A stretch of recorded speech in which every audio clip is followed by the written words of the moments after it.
Those will be for the portal and billing system, instrumentation and control engineers, mechanical engineers for pump and pipe automation. Remember, I said no single engineer can work alone when it comes to digitalization. In terms of land, housing, and urban development, GIS-based land registration and planning, very good for your rating system. Smart housing designs, integrating renewable energy and smart metering, urban transport integration and smart city frameworks. So there you will need engineers, civil, structural, ICT software experts, GIS experts, electrical engineers. The list is that long. In terms of the blue economy and livestock, again, smart fishery management system and marine traffic monitoring.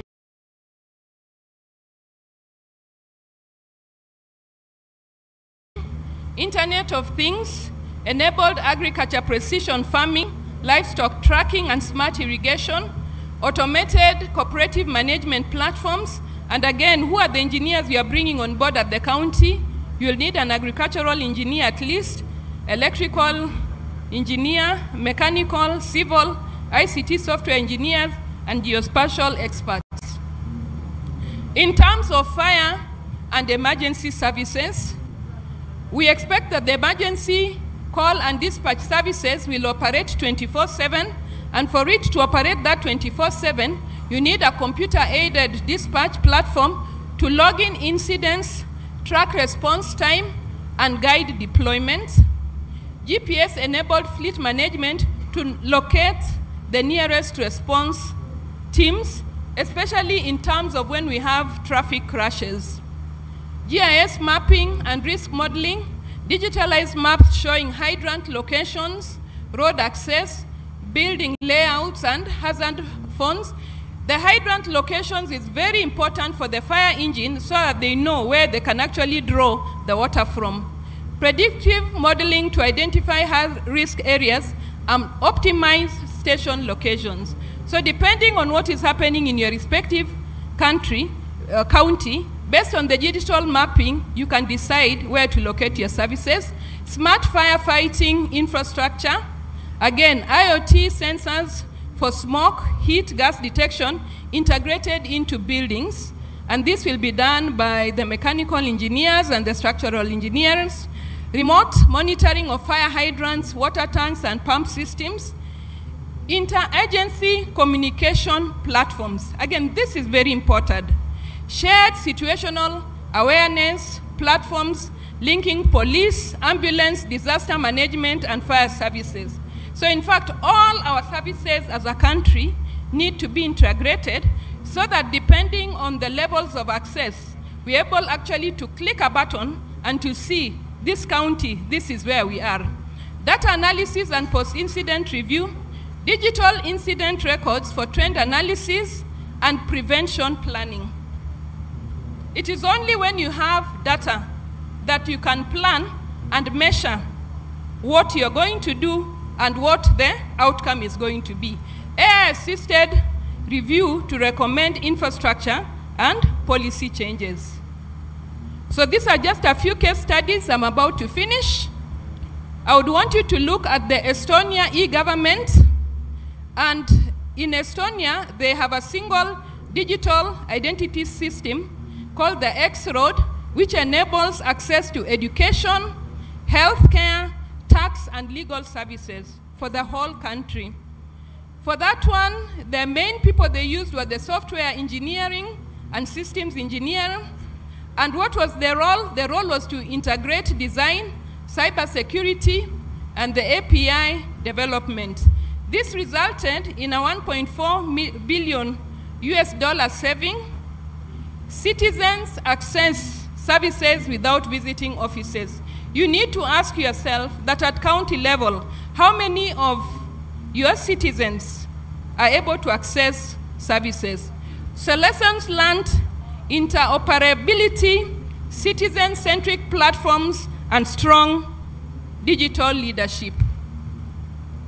India's case, again, this is a digital system where they have used digital literacy initiatives, citizen service portals, and smart health card systems. They also have another one called Telangana Hub. Again, this is India's largest innovation and startup incubators, pulling in robotics, AI, product design, cyber security engineers, and smart urban planning tools. What is the outcome? Real-time land and health management systems to improve transparency and service delivery. I have listed the engineers that you need there. So what is the lesson learned? Grassroots digital literacy. So you must train the people at the grassroots in your counties to be able to access your digital services. State level innovation. So you can see it is cross-cutting. In our case, it would be between national government and the county government.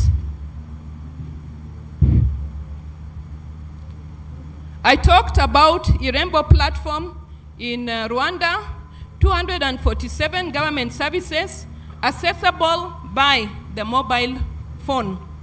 We need to ask ourselves that at county level, how many services can our residents in the county access through the mobile phone? So it is just a mobile app. We could also visit Rwanda and see what they are doing and learn from them. So in that system, some of the areas they have is automated birth certificates, driving licenses. Driving licenses for NTSA is already automated. Land services focus on citizen experience and easy access.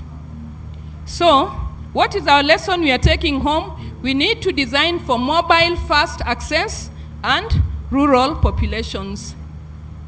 Nakuru County, again, Nakuru County has set the pace through a spatial data infrastructure, SDI and GIS integration.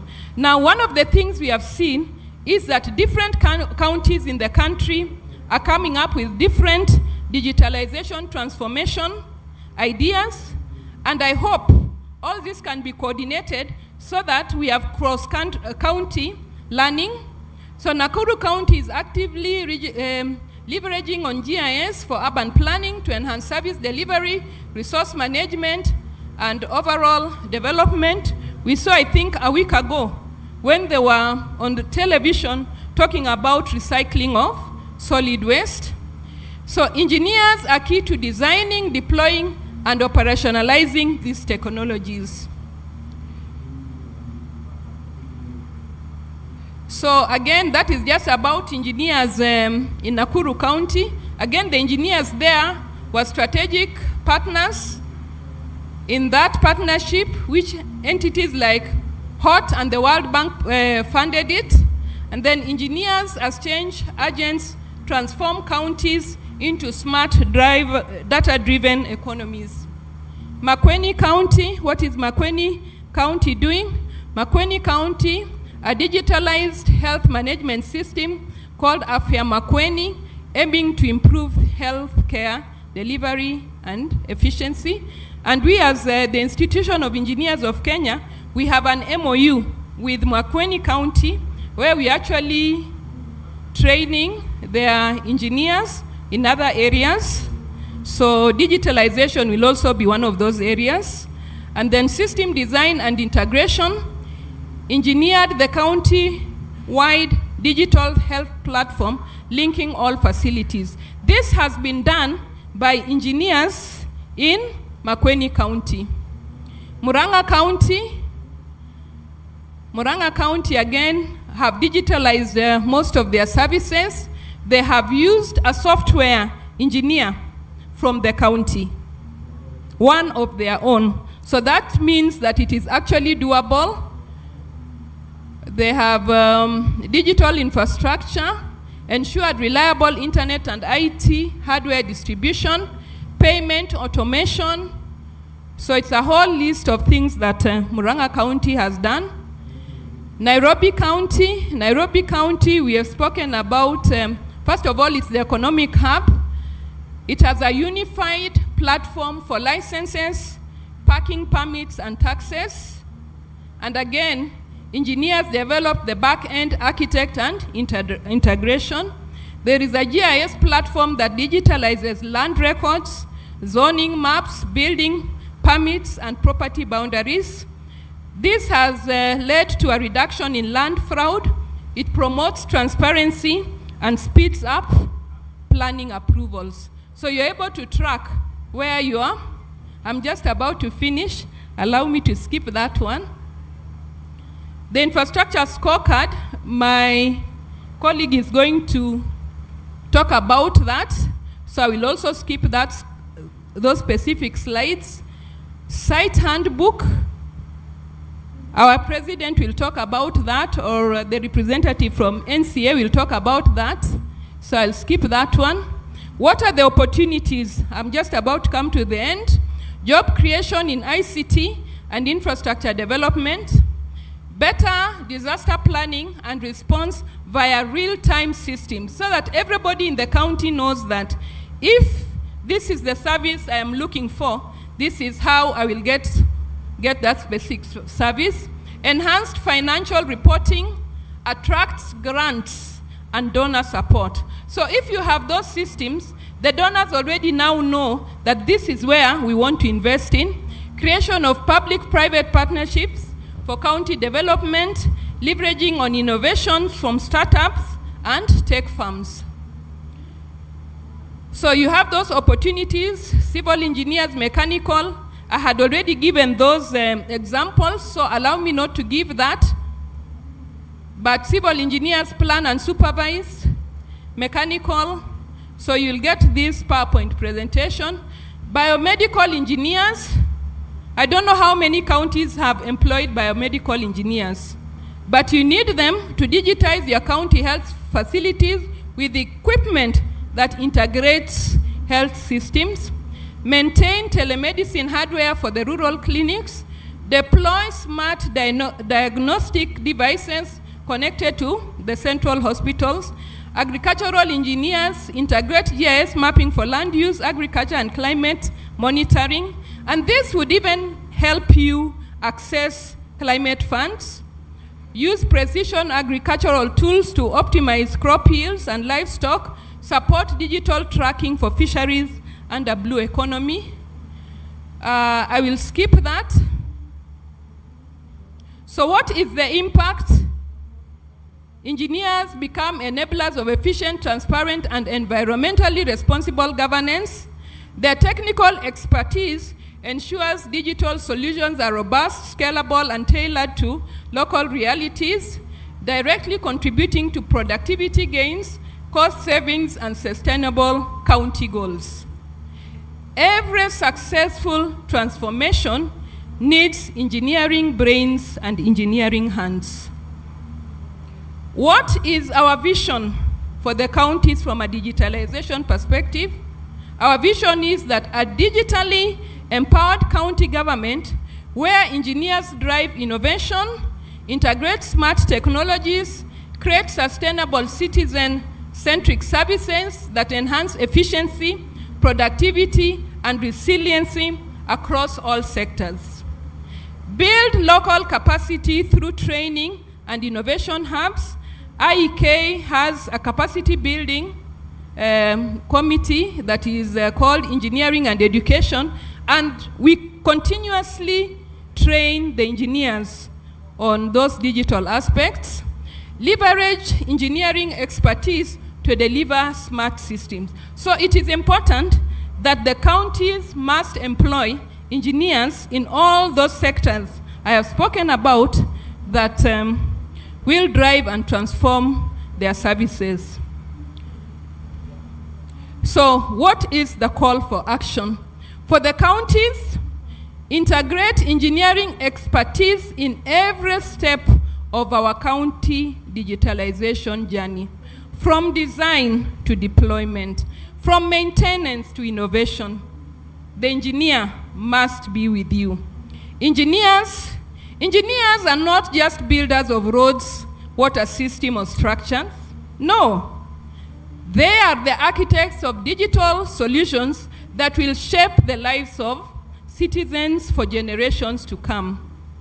In terms of investors, once you've started that digital journey, you have opportunity to fuel transformation that will increase efficiency, reduce leakages, expand market access, and create sustainable economic growth. IEK will continue being a key voice in policy, innovation, and development.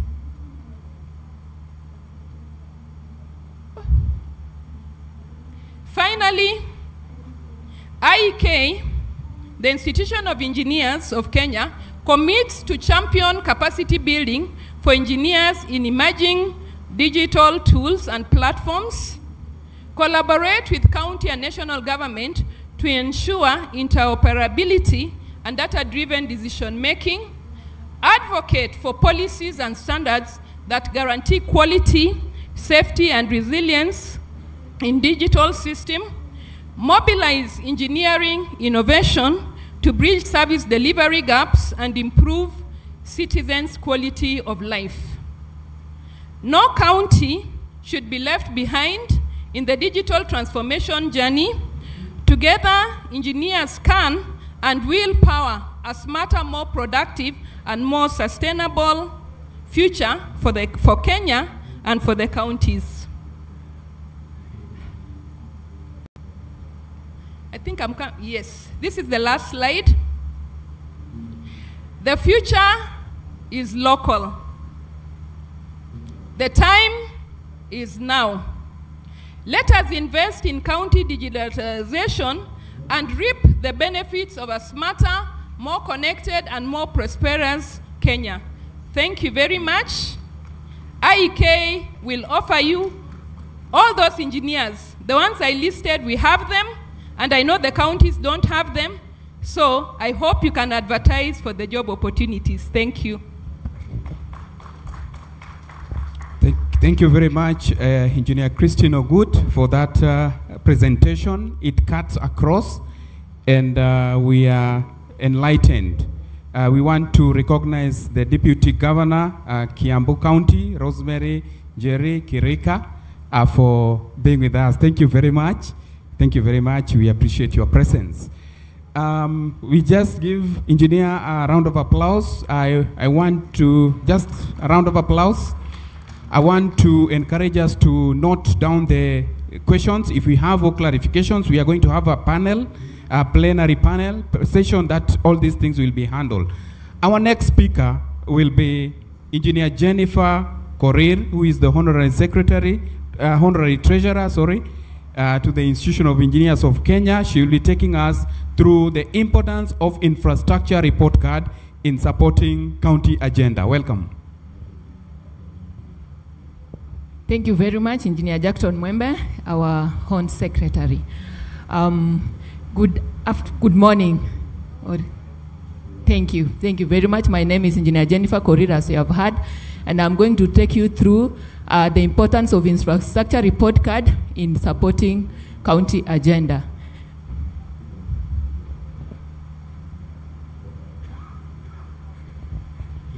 Thank you. So what is this infrastructure report card we are talking about? It is this research, first of all, was aimed at establishing a report card that evaluated both national and county government infrastructure score as at 31st December 2023. The sectors of focus in the 2023 infrastructure report card, and by the way, we have it, we developed, the Institution of Engineers of Kenya developed an infrastructure report card in the year 2023, and that is, I'm going to take you through what it is all about. And in the 2021, we did an infrastructure report card that covered national government only, and that is our baseline in some of the infrastructure sectors. So the preparation of the 2025 infrastructure scorecard is currently ongoing, and it will be done after every 2 years. I don't know if it is visible, but this was our scope in the sectors that I mentioned. There are these sectors that I mentioned: energy, oil and gas, that is one; Production and manufacturing sector, that is 2. Water and sanitation, 3. Education, 4. Telecommunication sector, 5. Health sector, 6. Transportation, 7. Buildings, 8. And agricultural sector. So those are the 9 sectors that we did for the infrastructure scorecard. So that was the scope, and we were talking about in oil and gas, we wanted to see the condition and capacity of power generating, and conditions of and capacity of each one of them. In production and manufacturing, we wanted to see the key stakeholders, types of industries, and in the building sector, we wanted to see the enabling environment, water and sanitation, adequacy of the and bulk of water supply, transportation sector, adequacy of coordinated of road networks, road coverage, and other transportation sectors, for example, railway and also air transport, also maritime transport. In the agricultural sector, we wanted to see the irrigation and agricultural sector, agricultural equipments available. In telecommunication, we wanted to see the mobile coverage, and health sector, we wanted to see the adequacy of the hospitals, and in the education sector, we wanted to see the number of schools, adequacy of the services, and support infrastructure. For example, the classrooms versus the pupils and all that. We started our baseline in 2021. There was an IEK infrastructure report card, and then we also checked good practices that has been done in other countries like South Africa, USA. They did theirs in 2021. South Africa did theirs in 2022, and Japan also did in 2021. So the grading mechanism that we used, when you see excellent, it is infrastructure is performing optimally in every aspect. When you see B, which is good, infrastructure is in a condition and satisfies current and projected demands. When you see C, that is fair, it means that infrastructure condition is acceptable, although stressed at peak periods.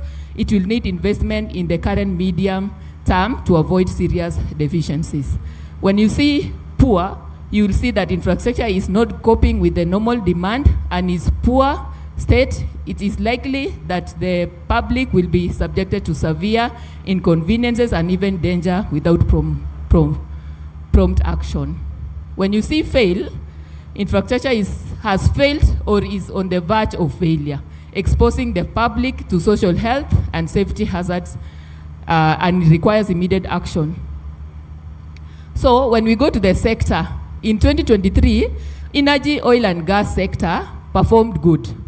That is, capacity of generating equipment, 3,321.3 megawatts against projected demand in the 10-year horizon of 3,771. So the score was excellent. The capacity of transmitting equipment at April 2023 against the projected demand in 5-year horizon. However, undeveloped of redundancy parts, alternative routes has contributed to power outages. So the score was fair. When you see the emission control resulting from power reduced from renewable resources, it scored good. It was having a 7.42. Household power accessibility, fair. Power tariff compared to regionally Ethiopia, Egypt, Norway, South Africa, Tanzania, we scored poor. Midstream and downstream oil and gas storage market access, it was excellent. So the overall was B in the whole country.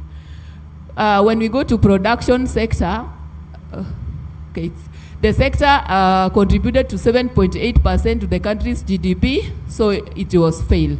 So industrial parks with favorable incentives ongoing at the river EPZ, operational construction. So all that EPZ, it scored fair also. KEPS task enforces quality standards, it scored fair. So let me see the average score for production sector, if you can remove that part. So in water supply, we scored C, which is fair. So water, WASREP estimates 62% of the national population lived in areas served by regulated utilities. We scored poor. In WASREP also averages daily service hours at 17 hours, beating the acceptable sector benchmark of 12 hours. So there we scored fair. When you go to sanitation part, we scored poor. So the 2019 census estimated 7.4 of Kenyans practice OD relative to UN SDGs of zero target. So you see OD is open defecation, which means that there are some areas where sanitation is not being managed well. So that part we scored good. WASREP estimates seaward sanitation coverage by water service providers category at 16% against UN SDGs 80% target. There we scored, we failed. SDG 6, monitoring estimates our total volume of household wastewater safely treated at 78 million. There we scored fail. Solid waste per capita output 0.5 kg by head day against 0.1 score. There we also scored poor. So fail, sorry. So in water supply we scored fair, sanitation poor for the whole country. Yes, when we go to building sector, which I think it will improve now that we are doing affordable housing. There was free online approval by NCA of building plans and construction permits by NCA and eliminated approval bottlenecks, and we scored good. Center of Affordable Housing Africa 2023 established our construction in part we scored good. So the UN SDR 2023 estimates 50.8% of our urban population live in informal settlements. There we scored poor. The same report also estimates 6.2% of the urban population have access to clean water against UN SDGs target of 100%. There we scored poor. So study of National Building Inspectorate report June 2023 established that around 5% of the total building under study were unsafe. So there we scored poor. So the building approval rates were still low in our country. When you go to road sector, our average was also poor, fair, sorry. So the UN SDG 2023 estimates rural access index of 64.4% against recommended 100%. So there we scored fair. KRB's RIGS 2023 estimated our paved roads rate of 3.4 kilometers per 10,000 inhabitants against the World Bank's average of 4.7 kilometers per 10,000 inhabitants for developing countries. So there we scored fair. 2023 report fatalities from road accidents at 65 killed per 1 million inhabitants compared to the National Road Safety Action Plan aimed at having the 2022 baseline of 87 killed by 1 million. So there we scored poor. So poor fuel quality, aging fleets, lack of mandatory roadworthy emission tests policy have led to increased emissions. So there we also scored poor. Railway sector, we also scored poor there. So the SGR was designed to handle 20 million tons annually compared to 6.29 million tons transported in financial year 2023. So we failed. Cargo transported in MGR increased from 787,000 tons in 2022 to 1,955,000 tons in 2023.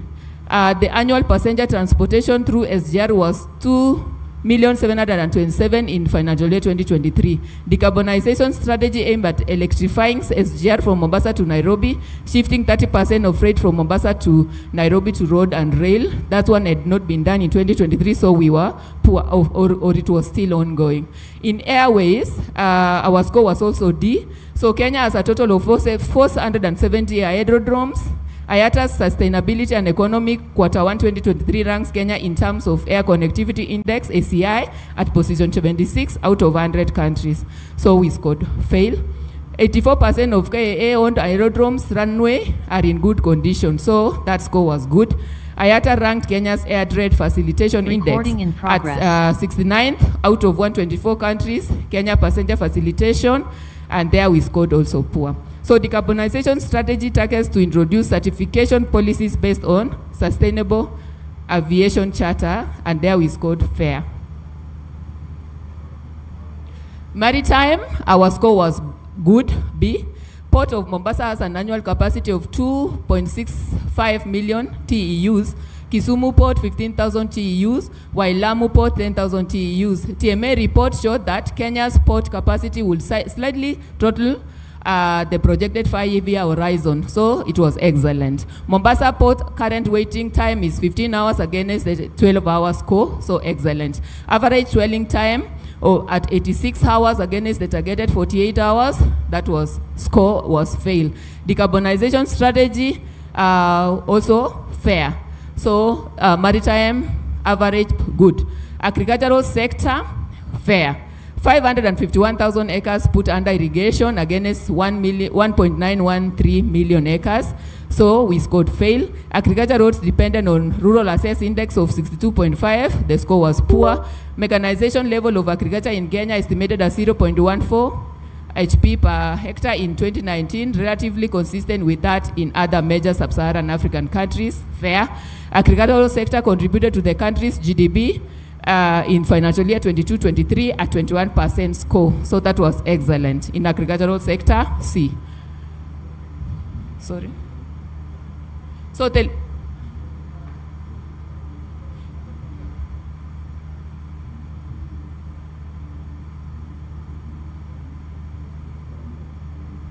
telecommunications sector, we scored B. Mobile operation in Kenya stood at 67.1%. Compared to global superpowers like the USA, France, UK, so we scored fair. Major towns in Kenya are in 4G and 5G connectivity, that is fair. National optic fiber backbone infrastructure project installed in 8,900 kilometers of the infrastructure, that is excellent. So in health sector, we scored fair. Mean availability of specialized services at 30%, we scored fair. National average 20 health workforce per 10,000 people is below recommended 23, not badly off, good. In education sector, we scored poor. Teacher to learner ratio, pre-primary 1:52, primary 1:41, secondary 1:29, recommended 1:40, not badly off, good. Classroom to learner ratio, pre-primary 1:53, primary 1:37, secondary level 1:40, recommended score 1:45. So we scored fair.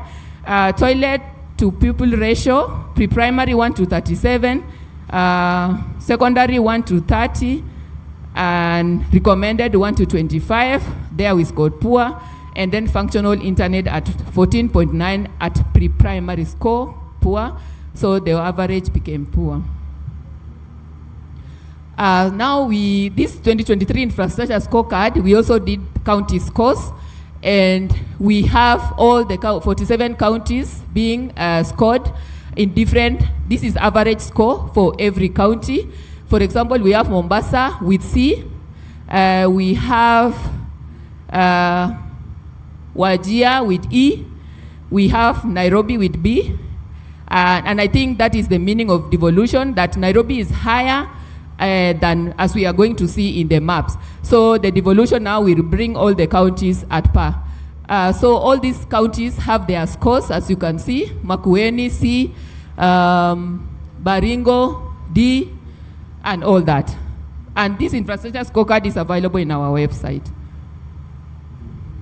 Now when we go to different sectors in each and every county, this is how we performed. All these are 47 counties, as you can see. So electricity access, you can see that Nairobi is leading at 97, and we have counties like Turkana, which is the lowest in terms of electricity. So when you see the map of Kenya, red being well electrified and green being not electrified. So you can see the northern part of Kenya is not electrified well, and I think that this infrastructure scorecard will now guide the government on how, and the county governments on where to prioritize. So that is electricity access in every county.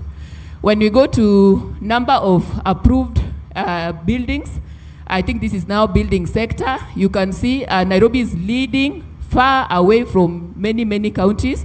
These are 47 counties, as you can see. And when you see the map also, it shows that the part of northern Kenya and part of other counties are also lagging behind in terms of buildings. And I know this will improve much because of the affordable housing that is ongoing. So we are doing the 2025 infrastructure scorecard, and we are looking forward to seeing how we are performing in that sector.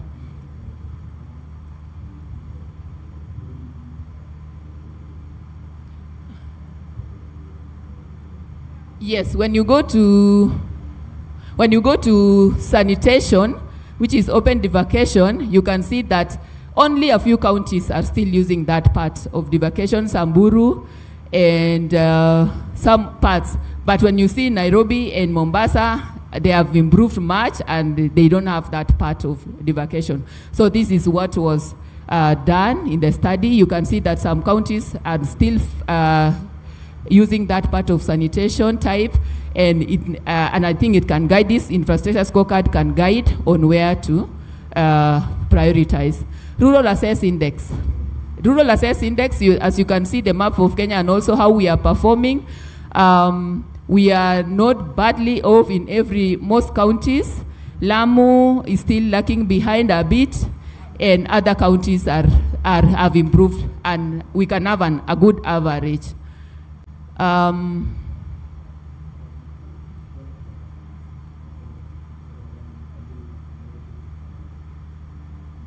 Yeah, so main gauge railway, you can see that in most counties we are not doing well there, as you have seen in the map.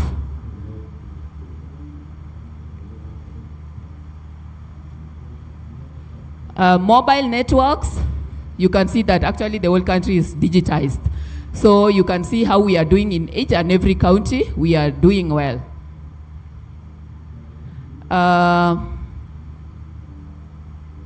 Yes, county comparisons. Let me skip that because it's not. So average learner teacher, this is education sector. You can see some counties are doing well.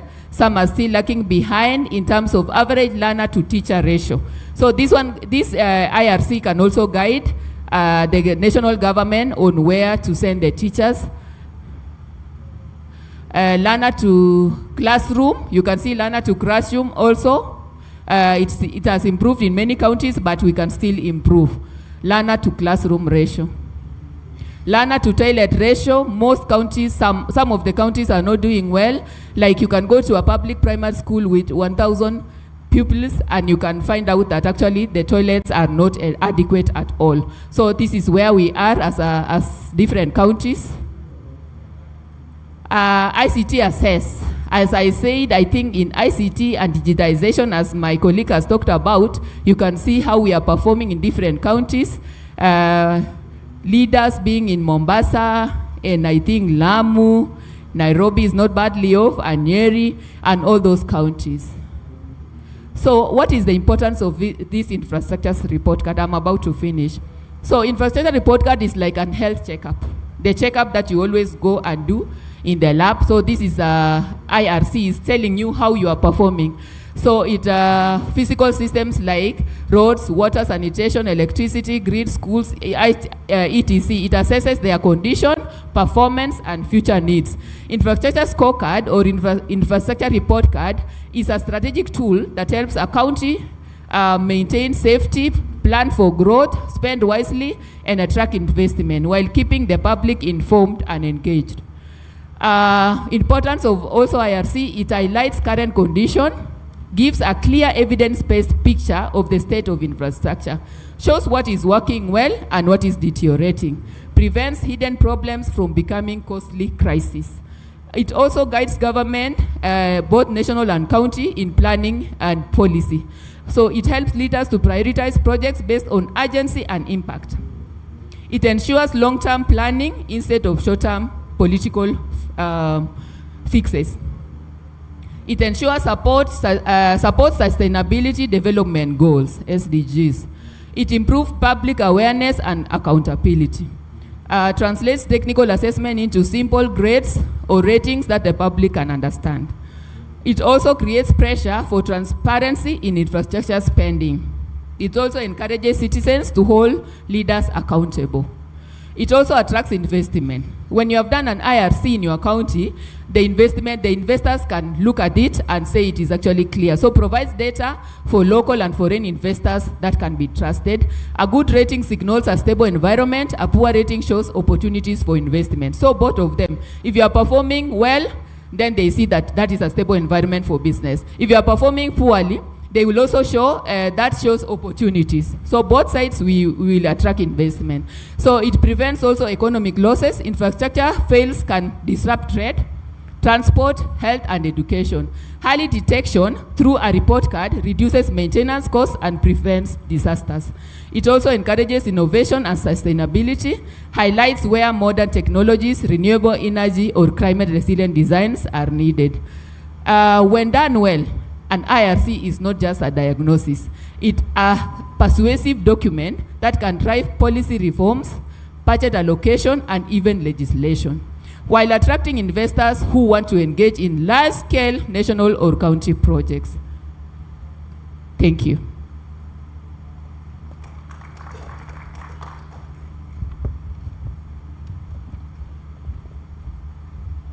Good work, engineer. Another round of applause. You know, one thing that sent terror down children's spine during our time was a report card. So this is now for professionals and for the counties and the national government to at least look at their position in the country and how they are performing. Thank you very much, engineer, for that presentation.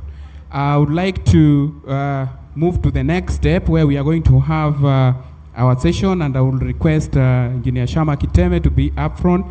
QS Susan from Susan Ruto, who is the General Manager, Registration and Compliance, to be up front. I will also call upon our Second Vice President, Engineer Ogut, to come up front, and Engineer Korir also to come up front for the next session. As they come over, I want to recognize the presence of Kisumu County. Also, Assembly Speaker is with us. We are grateful for your presence. Mr. Elisha Jack Orara. Karibu sana. We have also the President for the Institution of Surveyors of Kenya, Eric Nyandemo. Just say hi, thank you for being with us. We appreciate your coming. This is the session. If you had any comment, those who are following us online, please let's have your comments also. We are going to move so fast during this session. We'll give you time also to ask questions. So thank you very much, panelists, for your presentations that we have had from the beginning. I just want you to take 1 second. You'll just say your name. Then we proceed with the session. I'll start from my farthest right. Good afternoon or good morning. Just your name, then... Recording in progress. Engineer Christine Ogut, Second Vice President, the Institution of Engineers of Kenya. I also work as a Deputy Director at the National Transport and Safety Authority. I am a civil engineer, road safety auditor, and I also investigate crashes. Thank you. Good morning once again. My name is Engineer Jennifer Korir. I'm the Hon Treasurer of the Institution of Engineers of Kenya. I'm a fellow member of IEK with 18 years experience. I'm also working with Kenya Urban Roads Authority, Nairobi, as a senior engineer. Thank you and karibuni. Thank you.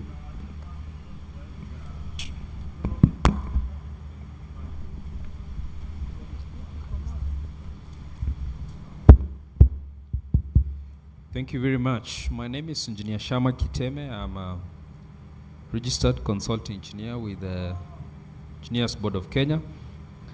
I practice in the area of civil engineering with interests in structures, wastewater, and airport engineering. And I'm privileged to host each and every one of you in this side event. Thank you very much. Good morning, everyone. I'm QS Susan Ruto, General Manager in charge of registration and compliance at National Construction Authority, and I am happy to be here. Thank you. Thank you very much, panelists. My first question goes to Engineer Shama Kiteme. who is the president, would you highlight how IK can actively collaborate with the county governments to develop and implement policy framework that both accelerate digitalization and align with global engineering standards? Thank you very much, Honsek.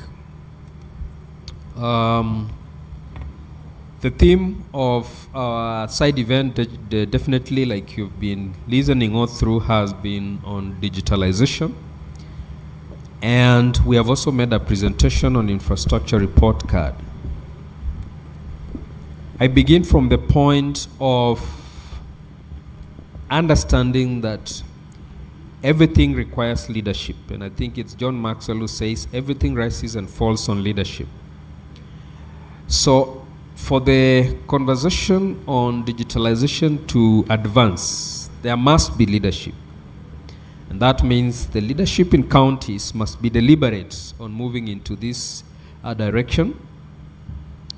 And if that intention and willingness is there, IK is available. We have been interacting with counties. We have entered into memorandum of understanding with Kweni County. The one with Nyandarua County still works in progress. And so IK has been presently available. We have had meetings with Council of Governors. We have met with the chairman, His Excellency, the Governor for Wajir. And through our collaborative efforts, we have been able to develop the site inspection manual. This manual is by intent and purposes going to revolutionize infrastructure, the building sector, most especially in the industry, done collaboratively between NCA, IK, and COG.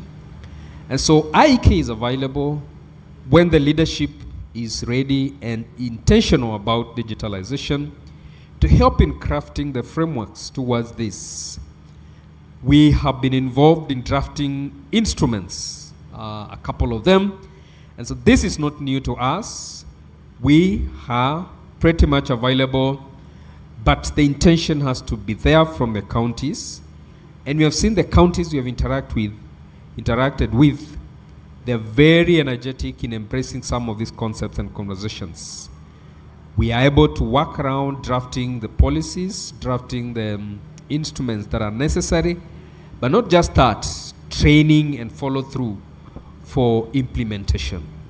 And so this is about declaring and confirming our availability for all the counties, the 47 of us, in this regard. Thank you very much. Thank you very much, President. To the that is to Christine Ogut, engineer. Infrastructure scorecard has just been presented here. Would you please just give us what priorities and guide what things can be able to guide high impact and in the digital transformation initiatives? Thank you very much, our own secretary. The infrastructure scorecard actually is a health check of where the different counties are in terms of service delivery, and how we prioritize what needs to be done so that you can have impact.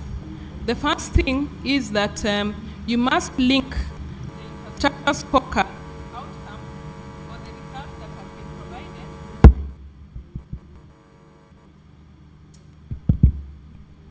You must link the infrastructure scorecard or the result that has been provided to the CIDP, and so that you actually create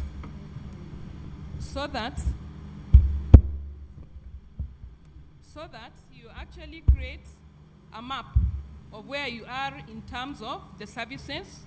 Once you have maps where you are, then the next thing, you must go beyond just looking at the scorecard and try and find out why are you in that position and what resources do you need to invest so that you can improve in that specific area. So once you have then identified what needs to be done, then you can actually draw your digitalization map, look at beyond financial resources, what is the human capital that you need, so that, for example, if you're in the transport sector and you want to improve on road safety from a digital perspective, then you will decide, do I want to use AI? Do I want to use cameras so that I am reducing fatalities in my respective country from 50% to 30%? Then, so you've reduced the number of fatalities, you've set a target. You've also looked at, when you're using the speed cameras, you're looking at how are you then reducing travel time in times of congestion. And so, depending on what your priority is as a county government, then you will determine that this is the area that I'm going to invest in the shortest possible time and have the highest impact. A quick fix would be like there are countries that have not digitalized the payment of their rates. So that is something that once you've mapped all your property owners, it is very easy to get an ICT engineer or a software engineer to actually do that service for you. And in a span of like 3 months, you will have a result, because as we said, we want to give services to our residents in the counties from the comfort of their homes. Thank you. Thank you very much, Engineer Korir. What are the priority areas in the road sector where the infrastructure scorecard can be able to bring impact? The road sector.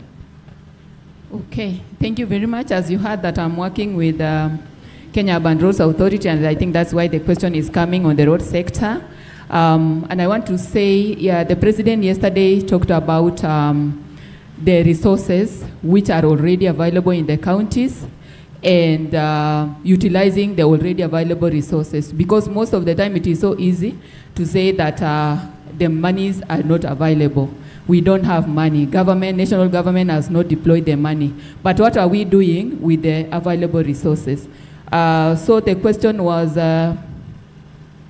please repeat that question. The impact and key indicators that the counties can adopt in the road sector. Thank you very much. So in the infrastructure report card, for you to come up with that IRC, you must have the key performance indicators, which are normally called KPIs. So in the road sector, in particular, I know in counties we are handling several infrastructure sectors, but in the road sector, we can talk about the road network coverage. For example, the rural access index. How many people are assessing? How many people are assessing a road, all-weather road? How many of them? Or are all people are not having, all the roads are not passable? So I think that we can use that rural access index on the road network coverage in the county. Increase in road network length per year. How many did we pave? How many did we maintain?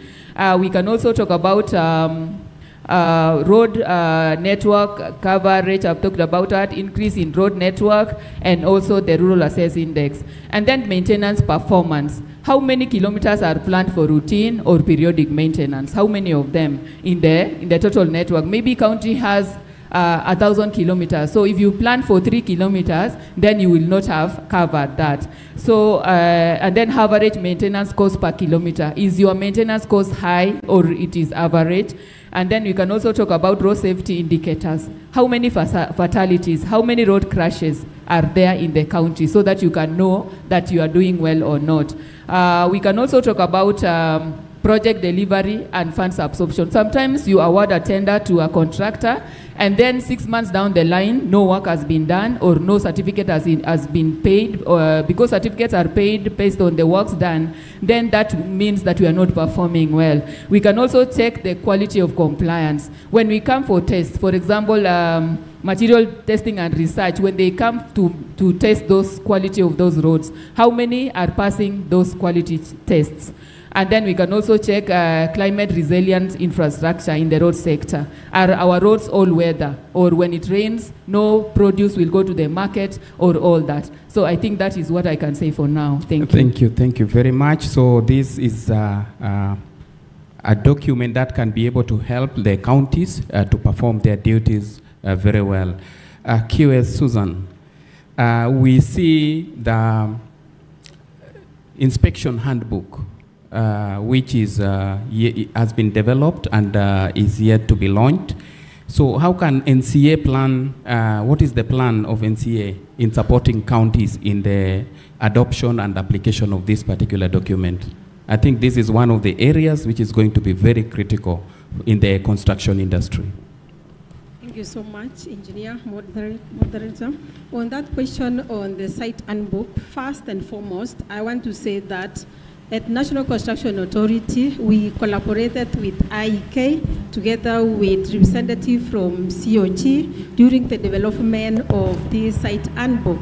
And the steps that NCA is going to have for it to be implemented or to be adopted, one is to do more sensitization.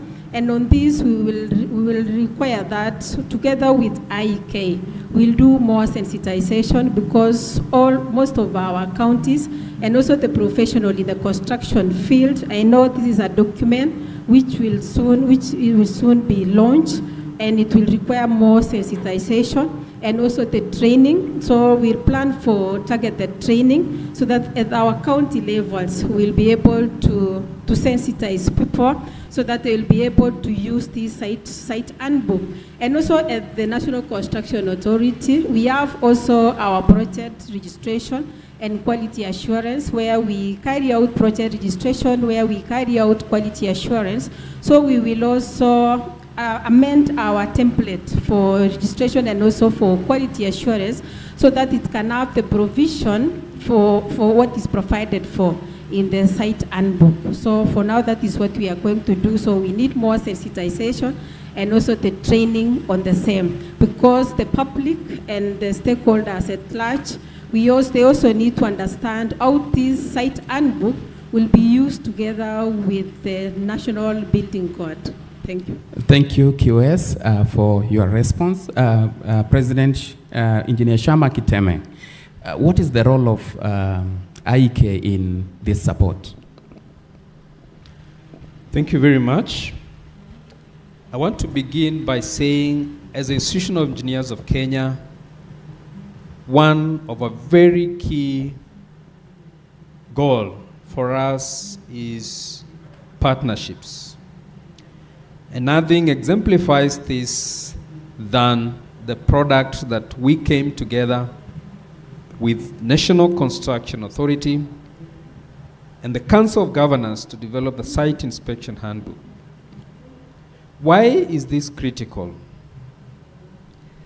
The other day, we saw a building that became a leaning tower of Pisa in Mombasa County. And we deployed KDF to bring it down. And several agencies came together to try to look into this matter. Now that is not new. Since 1996, when we had the first building collapse, we have had a number of them. And we have had investigations. We have had findings filed. There has been efforts to improve this situation, and we have seen, thankfully, the situation keep on improving. But one of our critical things that we thought working together with COG and NCA is that we can go a step further and document the various steps and checks that we need to make sure that we follow through in a construction site. So that then, not only do we standardize this, but we provide a means of making sure that there is no room for missing a particular check. There's a reason as to why the electrical engineer will tell you a socket needs to be 1 feet from the ground. There's a reason why the electrical engineer will tell you the switch needs to be at a certain place within the and the closeness to the door. There's a reason why the mechanical engineer will calculate the volume of the building to determine the air change per or AC system. Those are known by the experts. But the person on the site, the person who is implementing this in the site, does he have a tool to check and ascertain compliance to some of the expected standards? Now, this is where the site inspection handbook comes in. That the necessity for slump tests, the necessity for cylinder crash test results being done and recorded on site, the necessity of having a mechanical engineer who is licensed, an electrical engineer who is licensed, and a structural engineer who is licensed, being actively involved in a site. That needs to be properly documented. Because every time you go to site and you find that things are not being done the right way, and you have no way of documenting and showing the right way that it should be done, then we are facing a gap. And this is what the site inspection manual comes in to seal. It is going to be useful for inspectors from the counties. It is going to be useful for inspectors from the National Construction Authority. It's going to be useful for all statutory authorities that are involved in the building sector. But most importantly, our work as Institution of Engineers of Kenya, because we are involved in advocacy and welfare for our members, is collaborative with national and county governments to ensure safety in our construction sites. We are presently available for training, capacity building, and equipping our sites, agents, inspectors, and everyone involved in the building sector so that collectively we can achieve the goal of zero collapse of buildings and making sure that we have safety in our construction sites. Thank you, President. That is a key document for the counties and the national government to help in curbing some of the deficiencies that we've had.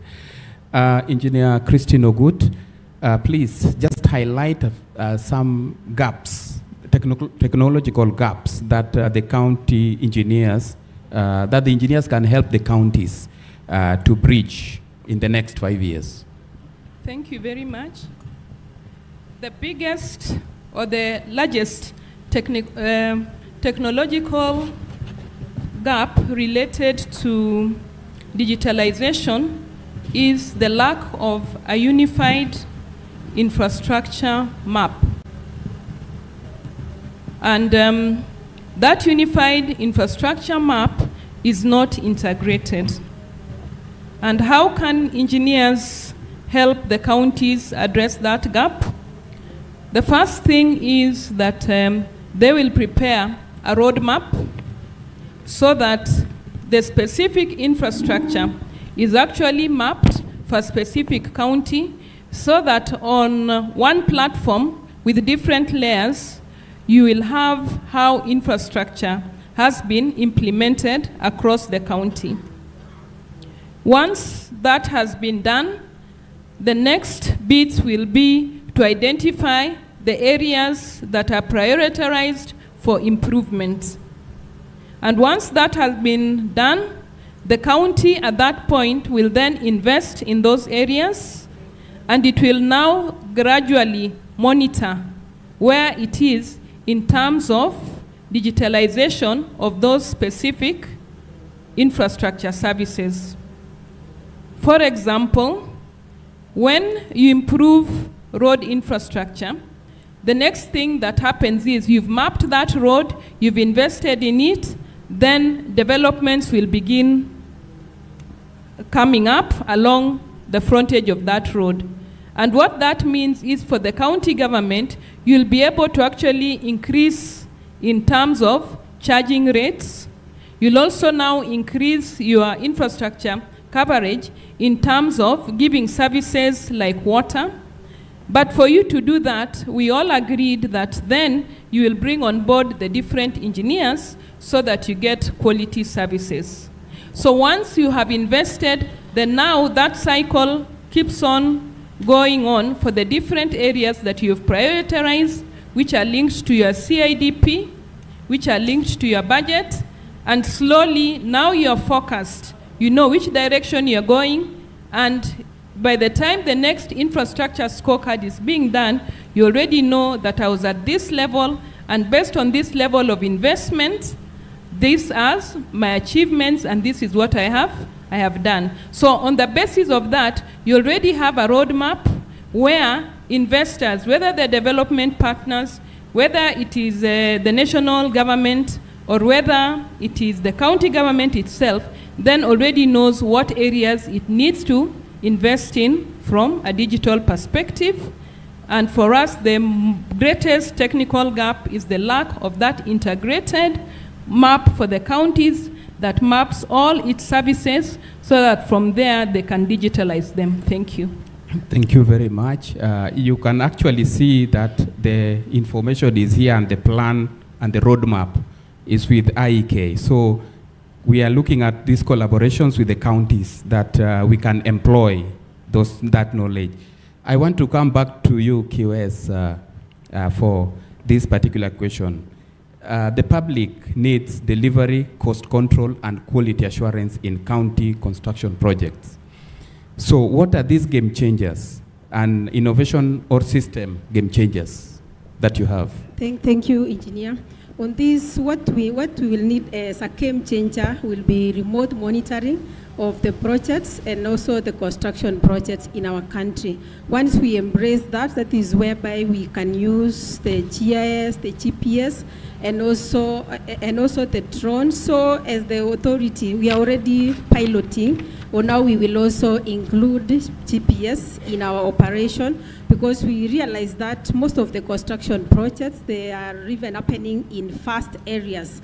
And because of this insufficient resources, we may not be hold great promise for transforming healthcare systems and improving health outcomes. It is our aspiration that digital health transformation will result in improved clinical experience, increased health provider satisfaction, increased accountability and efficiency, resulting in overall improved quality of healthcare. That is preventive, promotive, and curative. At the agency, we are inspired by the Japanese Kaizen philosophy towards continuous improvement. Today, we get an opportunity to reflect, that is, smile at what went right, learn from what we did not do as planned, and visualize what the future holds as regards optimal digital health transformation. Ladies and gentlemen, in conclusion, the agency is launching its first strategic plan today. This plan reflects a shared national ambition to build a resilient, future-ready, and people-centered health system. On behalf of the agency, we sincerely appreciate all who have been part of the DHA's journey. The commitment and support from Ministry of Health leadership, led by our indomitable CS, Aden Duale, has also been truly inspirational. Thank you so very much, Wasiri. Asanteni for joining us today. I now welcome our DG Health. Take over. Thank you, Chair. Honorable CS, allow me to ride on prior established protocols because of time. The transformative journey towards digitization of health services in Kenya has begun, and great progress is already demonstrated. Coverage has already reached more than 50% of the countries, and we are on track to be able to achieve 100% coverage before the end of the year. And we are already celebrating the dividends of this investment, as clearly highlighted by the CEO of Digital Health Agency. We have reduced turnaround time for our pre-authorization processes. We have upped our fraud detection mechanism, and through track and trace, we have enhanced our capacity for pharmacovigilance and accountability in our processes. Data is the new currency, and now we are collecting real-time data. And this data is also hosted in-country, and therefore it's easy for us in terms of decision-making. This work is not only taking place at the facilities, but it's also happening at the community level. We have the electronic community health information system that also collects data at the household level. We are soon joining the League of Nations, who collect data on a day-to-day basis, real-time, rather than wait for periodic surveys conducted every 5 years, like the Kenya Demographic Health Survey. Therefore, this is the right thing to do, and for sure, it is going to have a transformative change in our health ecosystem. Allow me to invite His Excellency the Governor of Tharaka Nithi County, who is also the chair of the Health Committee at the Council of Governors, to make some remarks and thereafter invite our chief guest for the event. Your Excellency.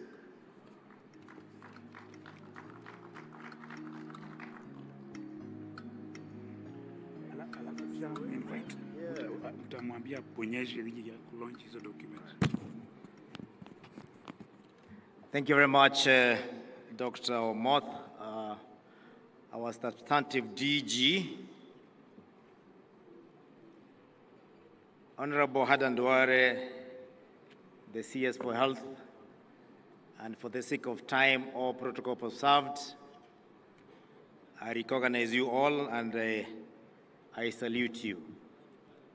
We are running against time because there's another event taking place here, and for that reason, CS allow me to make very brief remarks. First and foremost, I want to thank the DHA team led by Engineer Anthony.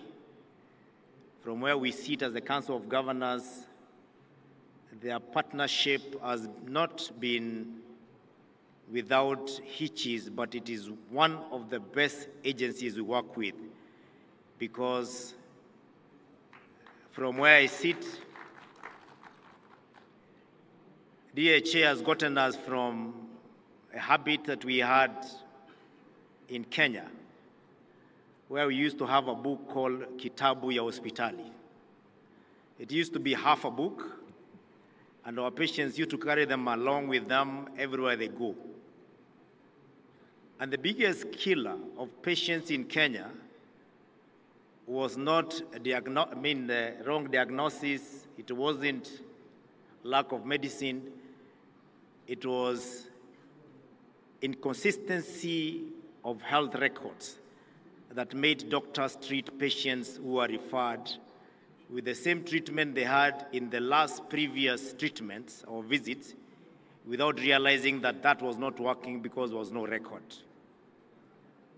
The birth of DHA from the three laws that were passed, courtesy of Kenya Kwanza, has come to resolve this problem, and our patients are very happy nowadays, walking to hospital, carrying nothing, and they find the records there, even the records of the hospitals they visited before from their previous visits, which are not necessarily the same hospitals. That is a game changer. We are looking forward to a time when a patient in Kajiado will have the need to be seen in Bagathi, and they just walk in, give their ID card, and their records will be there, with their data being correct and also protected, because that is very, very important, not just to us as a country, but also for the patients. So data protection is something that we need a guarantee on, Anthony, because that has been our biggest worry as Council of Governors. I'd also like to, at this particular time,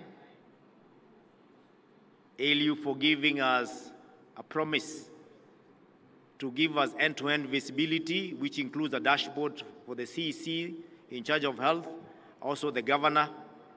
And I am briefed that that system works on and off, but I'm sure with the effort you put to reach out more counties, this is an issue that will be resolved. Lastly,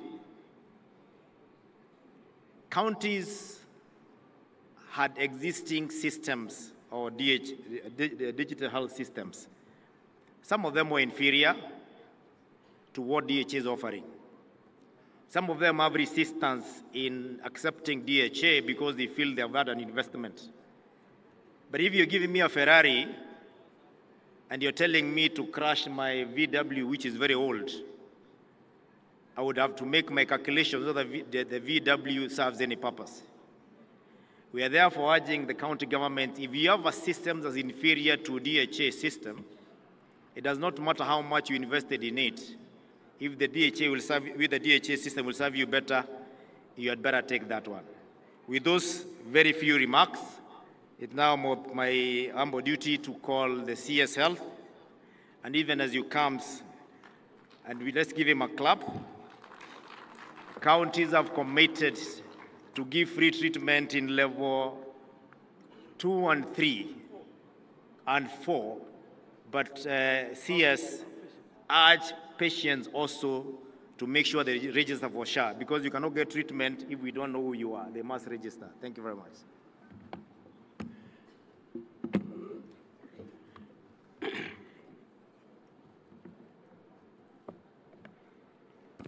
The Chair of Health Committee of the Council of Governors, Excellency Governors and Deputy Governors, Senators, Honorable Members of Parliament, County Assembly, senior national and government officials, our partners, distinguished guests. Ladies and gentlemen, it is my distinct honor to attend this year's Devolution Conference in the beautiful county of Homa Bay, as we reflect on the theme for people, for posterity, devolution as a catalyst for equity, inclusion, and justice, social justice. I am particularly delighted to contribute to this dialogue from the perspective of health care digitization. Universal health care remains one of the most important, powerful tools for advancing equity, justice, and inclusion. Yet many Kenyans, especially in the remote and underserved areas, still face barriers to timely, quality, and affordable health care. Digitization offers a unique opportunity to bridge these gaps. It is more than technology.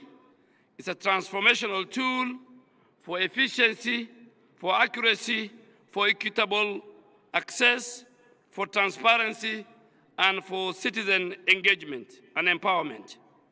The Ministry of Health has made digitization a core pillar of the ongoing health sector reforms through very key initiatives, including the Taifa Care digital platform, which integrates healthcare records, telemedicine, insurance management, facility data, and to make sure that we provide care, we prevent fraud, and we improve patient safety and experience.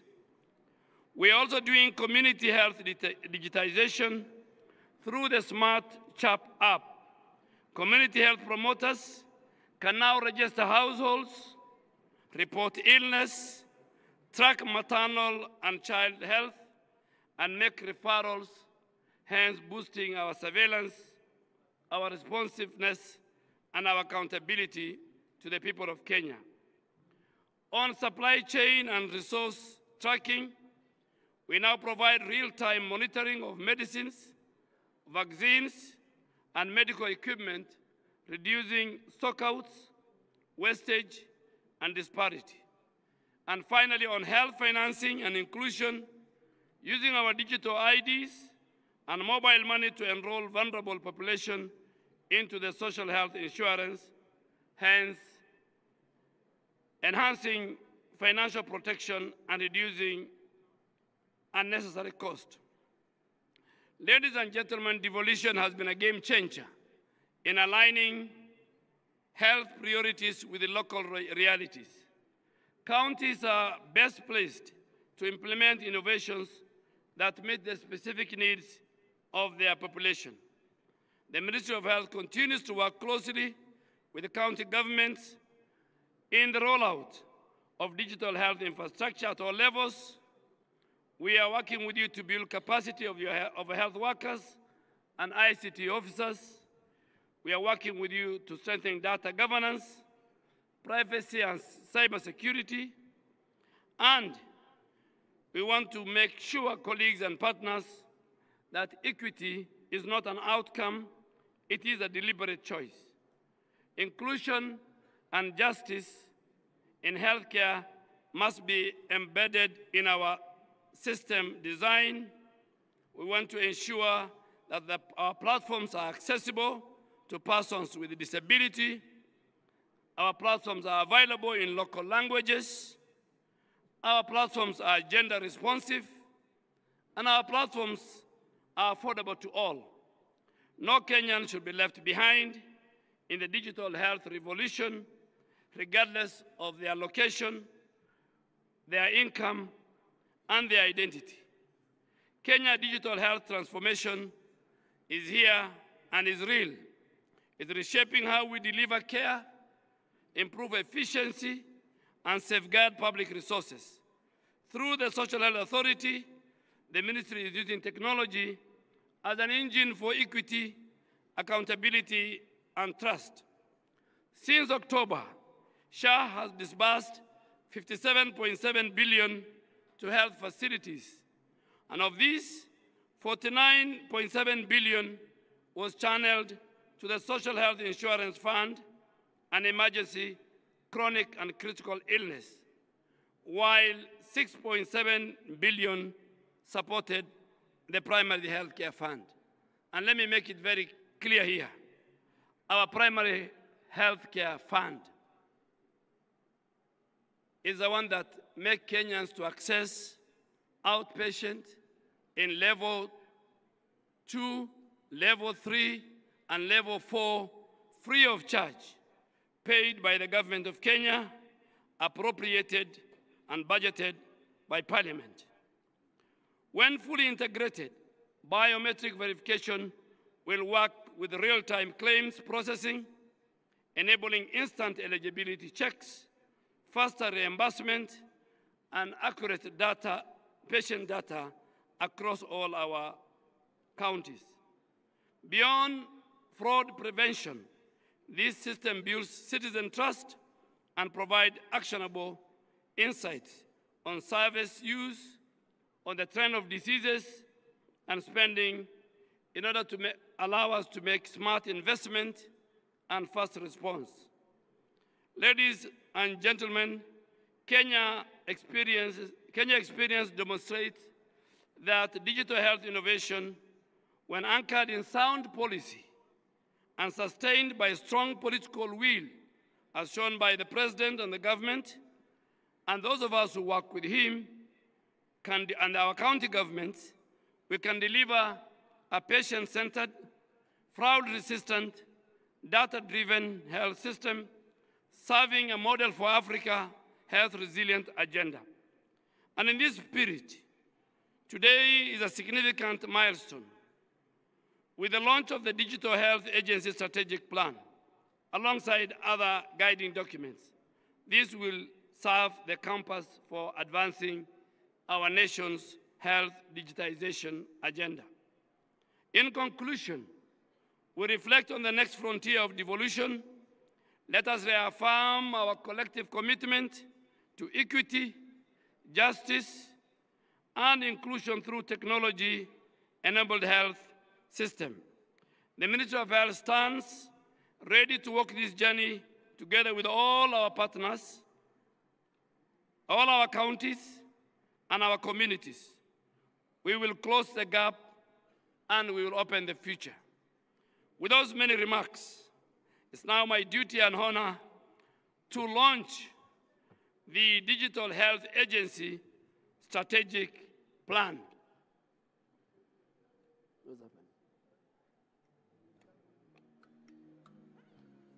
Yeah.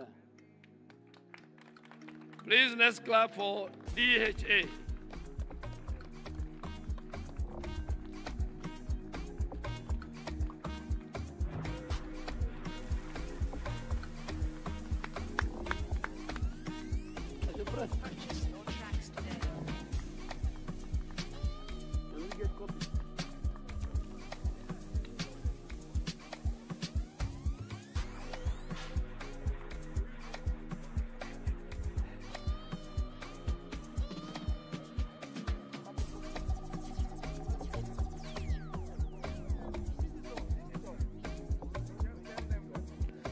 You will not expect hard copies. This is digital.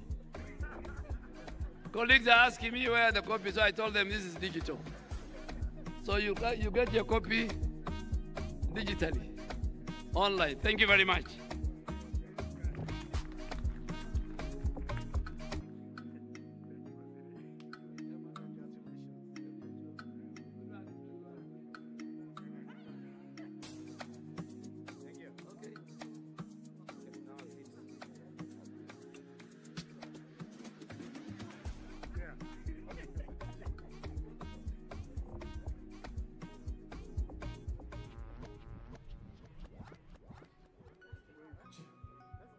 May we appreciate the CS for Health, Honorable Aden Duale, and his team once more.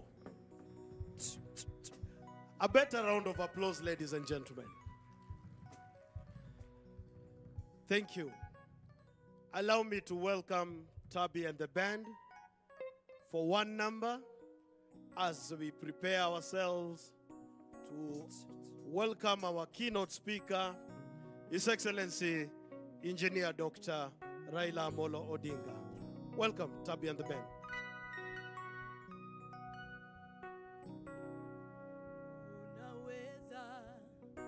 Unaweza, Yesu, unaweza, hakuna kama wewe. Unaweza, Yesu, unaweza, hakuna kama wewe. Twakuinua, tunakupa sifa yoyo, unaweza, hakuna kama wewe. Unaweza, unaweza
have only this time to ask our questions. Kindly ask your question. Because it is rarely to get these people.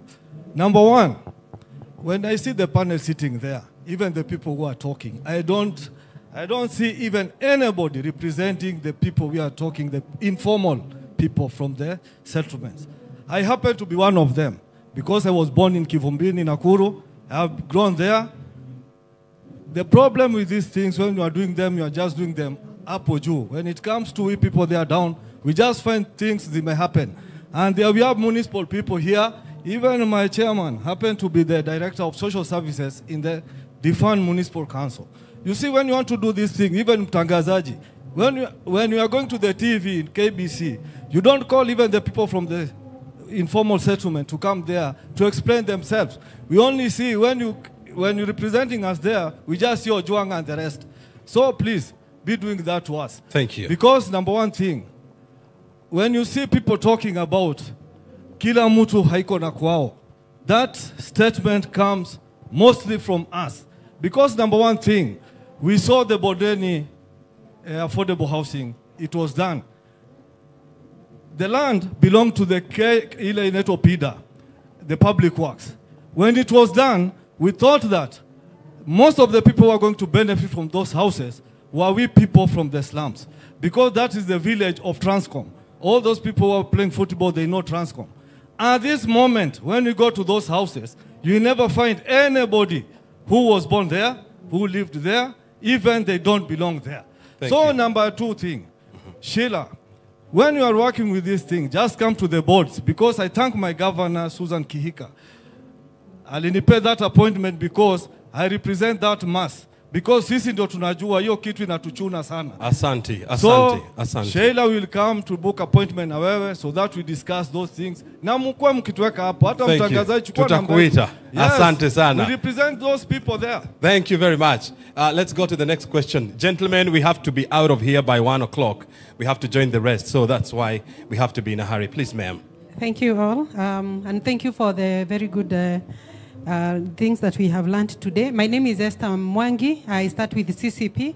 I'm an expert in credit, and my question has been, when I have heard that there is a guaranteeing body, but now these people who get these houses, even if it's the ownership through rental, if someone fails to pay, and from my experience, some of them is not because they can't afford, it's an issue of character.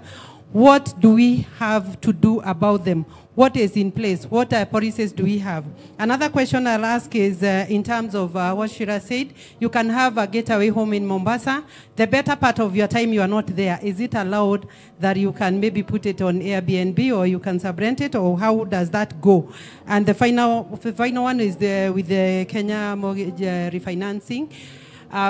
Maybe you could have mentioned if the amount that somebody is paying, if you are somebody who is on payroll, does it qualify for a relief? Thank you. Asante sana. So another question to Sheila, and a question to all Tetia. Finally, there was a question at the back, and another question here, so that we can wrap it up. They respond, we break, and we join the rest. No, let's first of all take the question from them. Yeah. So thank you. My name is James, and I want to speak as a Kenyan and also as a taxpayer. Hearing from Sheila about the way you have put the bans on the affordable, the social, and the market, and as a taxpayer, don't you think you have been so hard on the taxpayers? First of all, you forcibly deducted our money without consulting us. Then we don't have the first opportunity to get these houses. Then coming here, if you earn more than, you said 149, you go to the market rate whereby you pay more than the other people who earn less. Don't you think you have been so hard on the taxpayer? It's like a punishment. Even the more you earn, the worse for you.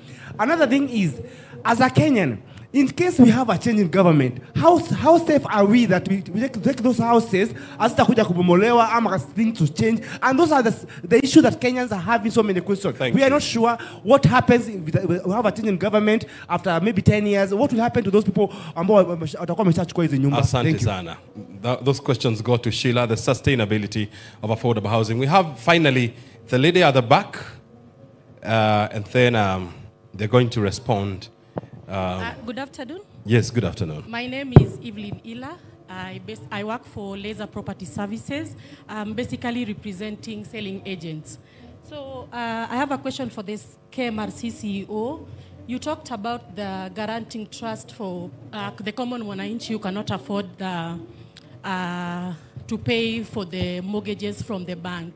Please let us know how the individual is supposed to access support from this trust, and how is the bank involved in this process? The other question is for the CEO for affordable housing. You talked about accessing mortgage, and we all know that some of these houses are under construction. So let us know, is the bank financing at that stage? Where does the financing come in? My other question is on lands. How does the land registry support the mortgage process? Because we know banks cannot fund without sectional titles. Thank you very much indeed. Three questions, one for land, Sheila, and all Tetia. We'll start with Sheila. Kindly respond to the 5 questions directed to you. Thank you, Brian.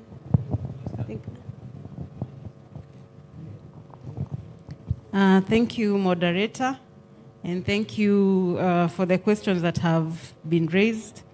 There are more than 5, but I'll be able to handle each and every one. So one is from Dr. Ogola. Good to see you, and karibu to the session. Has been on the issue of the roles of county committees. Under the Act, Affordable Housing Act of 2024, there was established county committees, affordable housing county committees in each of the 47 counties. The counties were required to establish them. The Act outlines the membership. The Act outlines the roles of these county committees. But we did face a challenge, especially around issues of financing the activities of these committees, and the issues of, there was the bill in Parliament regarding that. And we were unable to unlock it over the last year. So we were unable to really operationalize these committees, but that through the Senate and the National Parliament, we were unable to lock that. And therefore now the role, we will be able to operationalize them over this current year. Financing has been locked, their roles are there. Most of the boards have been able to establish. I think by now we have about 37 of the 47 counties which have been established. So then we'll be able to operationalize them. And it has taken quite a time, some long time to do that, which is also unfortunate for us because we intend these committees to be sort of our boards within the counties. We anticipate them to help us in identification of the project areas where we'll be carrying out the projects, to help us in issues around stakeholder engagement and management, to be able to oversight the projects that are being implemented within the counties all the way to closure, and help us in terms of ensuring that there is proper uptake of these projects. And our projects are not only are not only on affordable housing. We undertake institutional housing, we are doing markets, and all this we anticipate that they are going to have proper uptake and utility to be able to serve Kenyans. So that is where we are with the boards currently. Mr. Kenywa from Embu, you raised issues around whether we have prototypes for the affordable housing, and the answer is yes.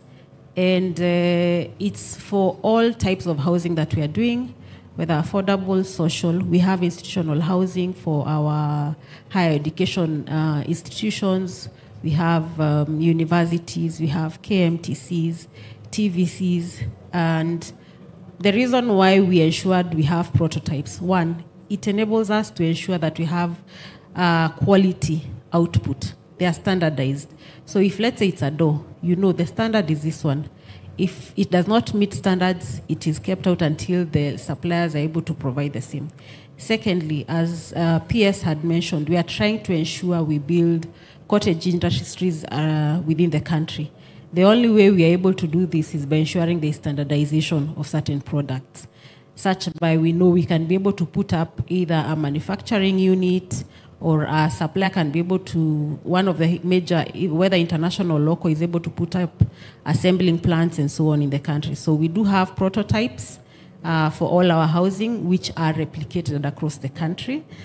We have received requests, especially from counties in the northern eastern region, because their circumstances are a bit different. Heat in the area, you know, environmental conditions. There are areas they have quite huge chunks of land available, unlike other areas. So for them, they have requested a bit of adjustments, which we are looking at. But generally, we do have prototypes across the country.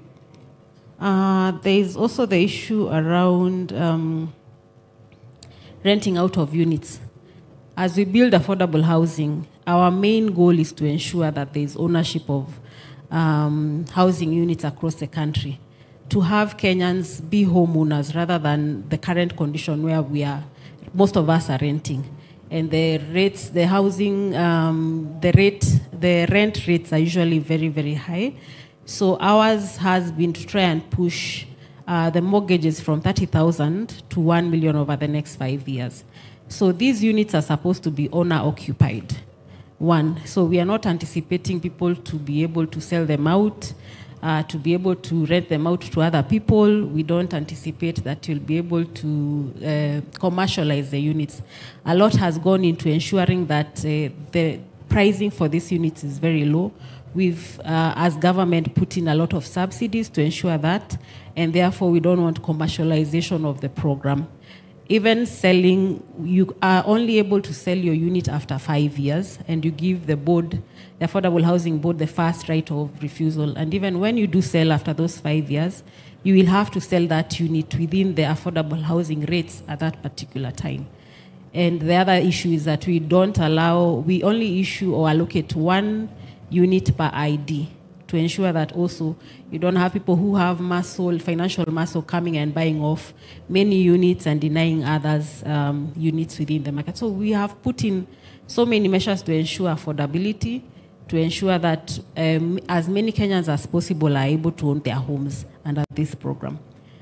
There is also the issue around, and this was raised especially around the issues of around municipalities, stakeholder participation, especially when we're coming up with these projects and implementing them. The issues around slum eradication, that we are putting up projects just in the urban areas, and we are not really dealing with the slums in the areas.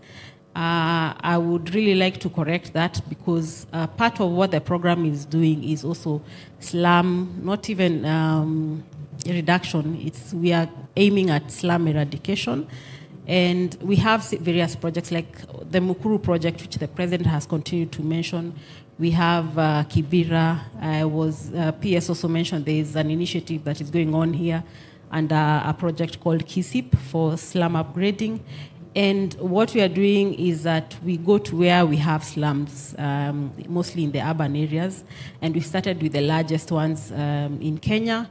And we identify areas where we have those slums and where the land is on government land. And we are able to mark those areas, enumerate the people who are in those slums, because those are the people we anticipate will be the first beneficiaries of the houses that will be developed. Then we identify an area, we go and put up housing there. We move the enumerated persons, we give them the first right to own the homes, and mostly these are social housing units under that particular project. And we continue that way until the point at which we'll realize that these slums are over. You know, you shift people from one place, you build one area, you shift them, go back to that area where they had initially occupied, build that area, move more people, until when we are able to complete this. And we have done that, especially for Mukuru. The president handed over 1,080 keys to residents of Mukuru slum upgrading area. And if you're to go there and just talk to all of them, they'll inform you that we were actually within the slum areas. There is the issue of, and we also give first priority, and this has been legislated. It is within the Affordable Housing Act that the first priority of these houses is given to the people who have moved from the slums, and that is what we did for Mukuru. It was only open, the first studio units which were handed over, they were opened only to the enumerated persons from the Mukuru slum. There is the issue around mechanisms to deal with persons who are unable to pay or fail to pay for the housing units. The housing units, yes, are up for payment. And within the Act and the regulations, there are mechanisms to deal with default on payment, where you're given a notice, several of them, over a period of time. And you're also given the option to change a unit, because life sometimes deals us the negative hand, and your financial circumstances change. Under the program, you're allowed to change a unit, either from higher, maybe it's a 3-bedroom, to a lower unit, to a studio if your circumstances change, or maybe your family size has changed, and as well from a smaller unit to a bigger unit. And you still do this on the Bomayangu platform. You apply for a unit, we look at the repayment so far you've been able to make, and we are able to align that to the new unit that you do have. There are the questions also from James. I believe that is on security of ownership of the units. My colleague will be able to discuss more on that. But yes, we as a board are ensuring that all units will get sectional title, specifically for your units, and all the owners within a development project will be members of that. They'll form a company, a management company for that particular project where they live, and each person or each unit will have will be a shareholder within that company. Therefore, you decide how you run the affairs of your company, how you'll manage common areas, and all other aspects. And therefore, you have no worry that over time your units will be sold or will be taken up. And as my colleague, Mr. Nyandoro, mentioned from Lands, is that the government looked into issues of security of tenure, and that's why the Sectional Titling Act came into place, just to ensure that each person, and it's a new reality that we all faced, especially in urban areas when now houses started going up in terms of apartments. Before, everyone was building on their land, so you had a title for your land. But now what happens when you own a unit on the 11th floor? How do you ensure that you have ownership of that particular unit?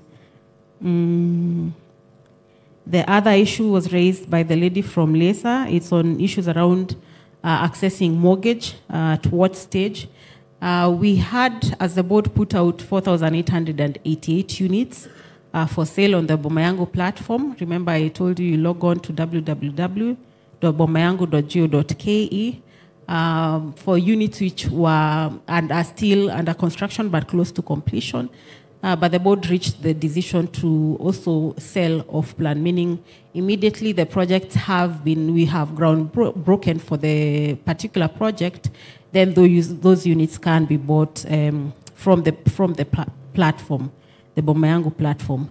And you can be able to, we are having discussions with various banks, KMRC and the banks under them, and also we are pushing towards having these conversations with SACCOs as well, to be able to give you financing that you're able to access this home and start making payments as soon as the project has been ground broken. Thank you, moderator. Thank you. Oletetia. Thank you, Bona Moderator. I have two questions, one each from Esther and another one from the lady from, I forgot your name, I'm sorry, from Lesser Properties. And they are very good questions. The Esther question was around guarantees and borrowing and things like that. And it's very clear that Esther has a bit of experience in lending.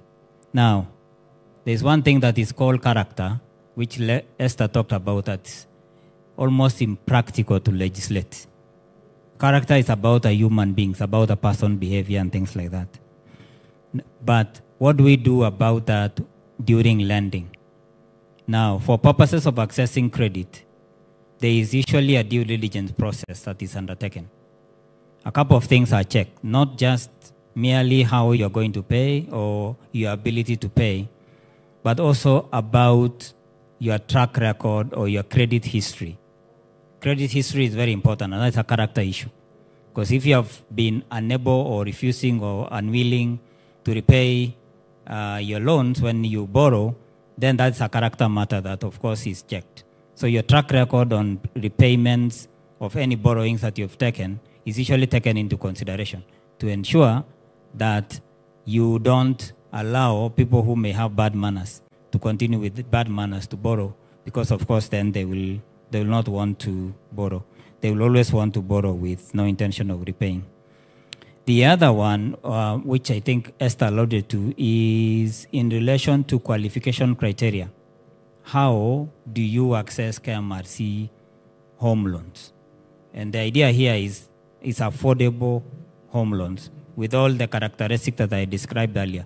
About it's less than 10%, is mainly about, actually it's 9% the loan you get, whether or not it's longer term, 10, 20, 25 years if you want that.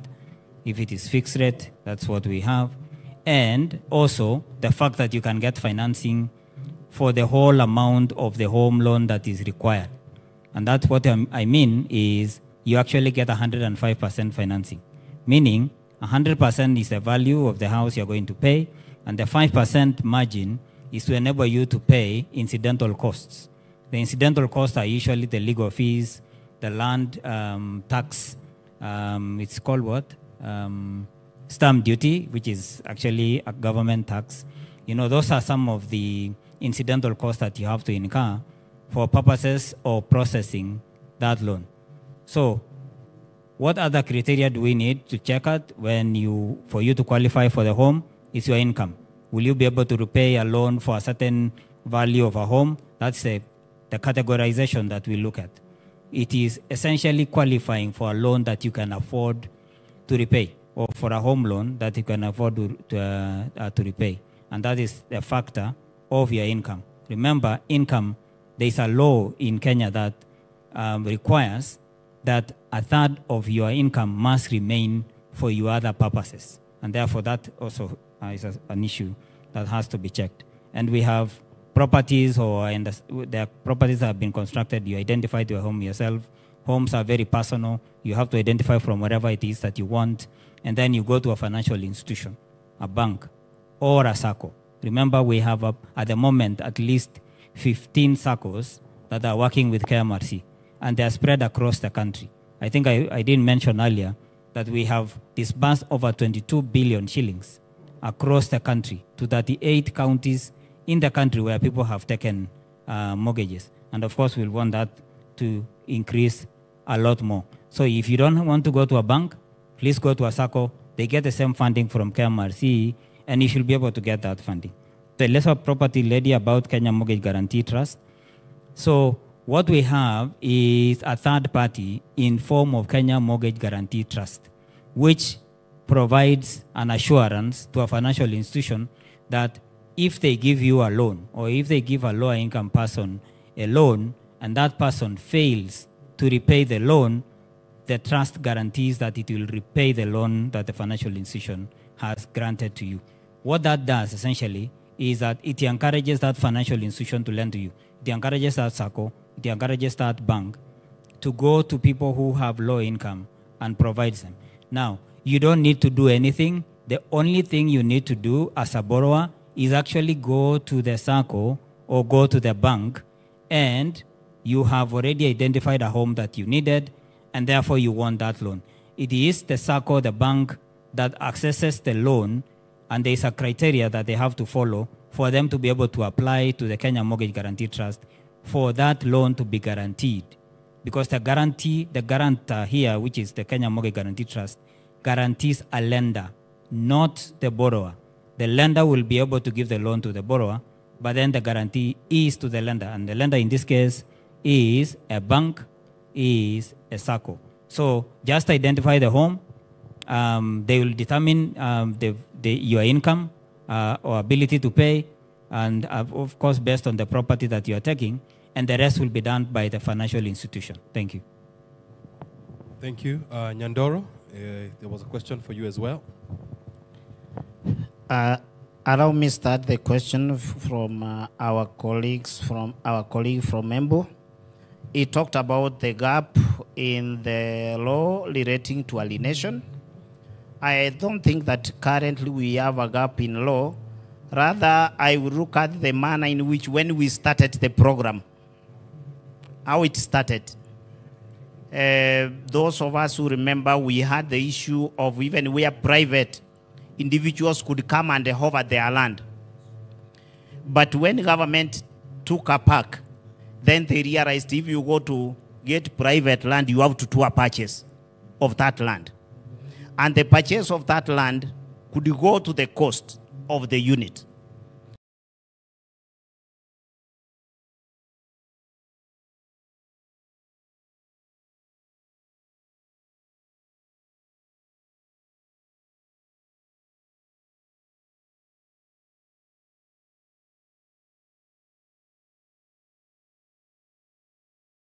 And that way, because there were properties that were owned by either county or national government, but we did not even know what those parcels were served for. So it was critical to go back and find out the intent for those parcels so that you can pin them to the point of getting to ownership. The next thing was about the planning of those parcels, where you were going to have, most of them were not even titled. Others are cases even in court. And a good case in point is what we saw here about Mukuru. Mukuru had people who had individual titles over public land. The State Department, in collaboration with the Ethics and Anti-Corruption Commission, the National Land Commission, went to court, challenged those private ownership, got the land through the court before the launching of the project. So it is very critical that the project where we are going to have affordable housing, it should be clear that it is government land, either for national or county government. Then there is the surveying, titling of the property, which now will be able to give us in terms of the issue of advisory to the county government. I remember in the year 2022, we had a meeting with the Council of Governors. In that meeting, key on the agenda was on affordable housing, how will the land held by the counties be brought on board? At the time, it is around that time again, the issue of affordable housing board also came in key. How do we have this umbrella which is going to carry us on board to the issue of having ownership and removing government directly so that the property becomes private for you to allow the owners to take up the homes. So I would want to be able to say that because of this and the continuous interaction, you will understand that once the units are done, there is no way we will give a unit title which property at no ownership identification. So that is a way of regularizing to make sure that wherever we are at project that started actually before those identifications, that like the one we saw in Kirinyaga, is a good case in point. The project went, when it was being analyzed, it was realized the land actually was not even surveyed. Survey was done, and we have teams across the 47 counties.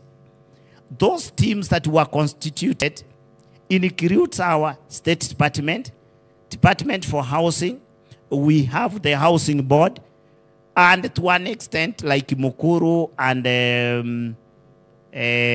the one Kibera, we had even the Owners Association, those who were living there, who were identifying the people before they were moved out to allow for the development.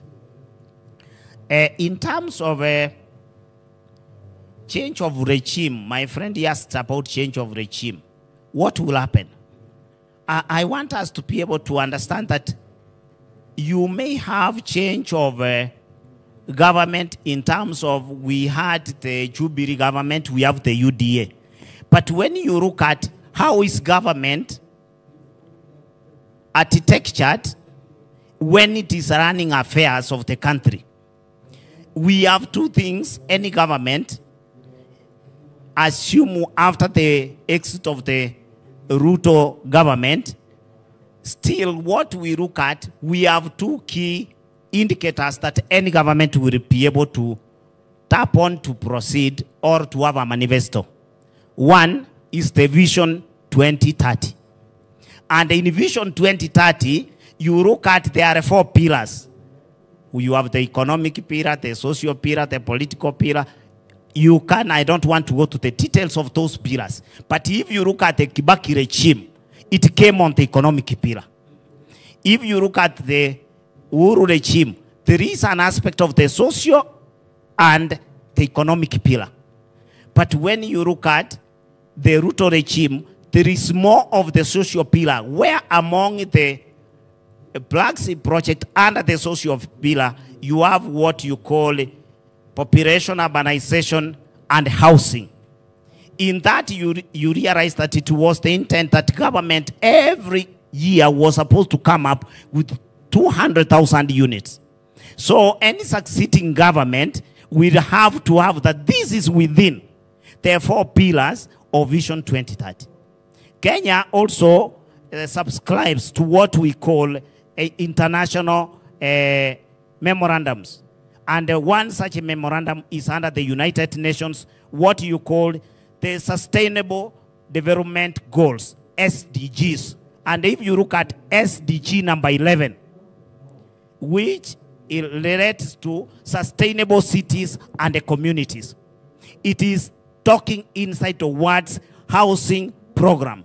So in the event that there is any change, we never deviate from either the SDGs, Sustainable Development Goals, or Vision 2030. One asked the last, when we are doing this mortgage, I think probably she came after I done my presentation. She talked about how are we going to issue mortgages when we have no titles. Allow me to say this, that there is something we need to get the aspect of between sectional properties and long-term leases. I may not want to go into in-depth of how we handle, but we know that sectional properties will yield to sectional titles. When the matter title is closed, we will open the sectional unit in the name of Affordable Housing Board. What will happen, every unit owners who has been successfully shortlisted, they will get a transfer document that will transfer the property from the board to the individual member. When you look at it, my colleague talked about in mortgaging the issue of stamp duty. This affordable housing, whoever is going to get the issue of stamp duty for the transfer, which is usually 4% of the value, will not come into question. Why? Because government has deliberately, through the National Treasury, given an exemption to first home owners. And the best way to address with first home owners, now what we call affordable housing, is the clearest and the sure way. So there will be no issue of stamp duty payment. However, the property, the moment you get that title, then it will have come as a mortgage. Assume you are paying your rent. Assume you are going to go for a mortgage. Then there will be a security which is attached to your property. Whenever you pay, that amount goes on reducing until you have a discharge of charge on the collateral. Thank you.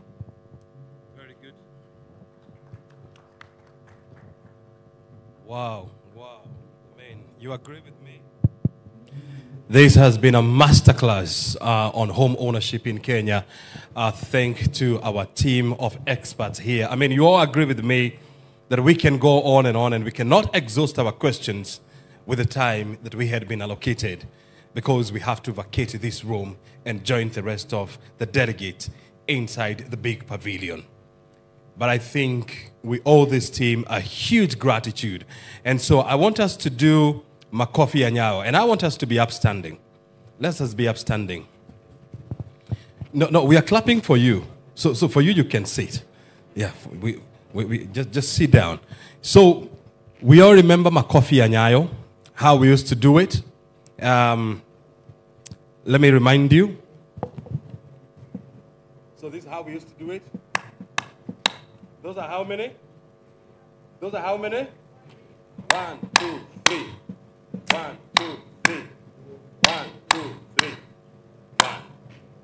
1 ilikuwa nyayo. Sawa sawa? Karibu nyayo. Sawa sawa? All right, let's start. 1, 2, 3. 1, 2, 3. 1, 2, 3. 1. Hiyo ni makofi 10. Wewe umeongeza yako. Pole sana. Thank you very much. Please sit down. I am being reminded that for your persistence, for your question, and for your resilience, we have some gifts for you which are going to be given by our stewards and stewardess as we come out. My name has been O'Brien Kimani. Thank you very much indeed.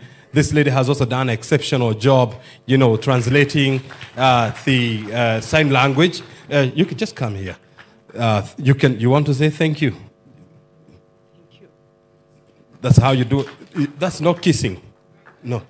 Oh, thank you. All right? So that's how you do it in sign language. She's been phenomenal. I want to welcome on stage this acting CEO of Affordable Houses, Madam Sheila, to come and move the votes of thanks for your participation, for your resilience. You want to say something?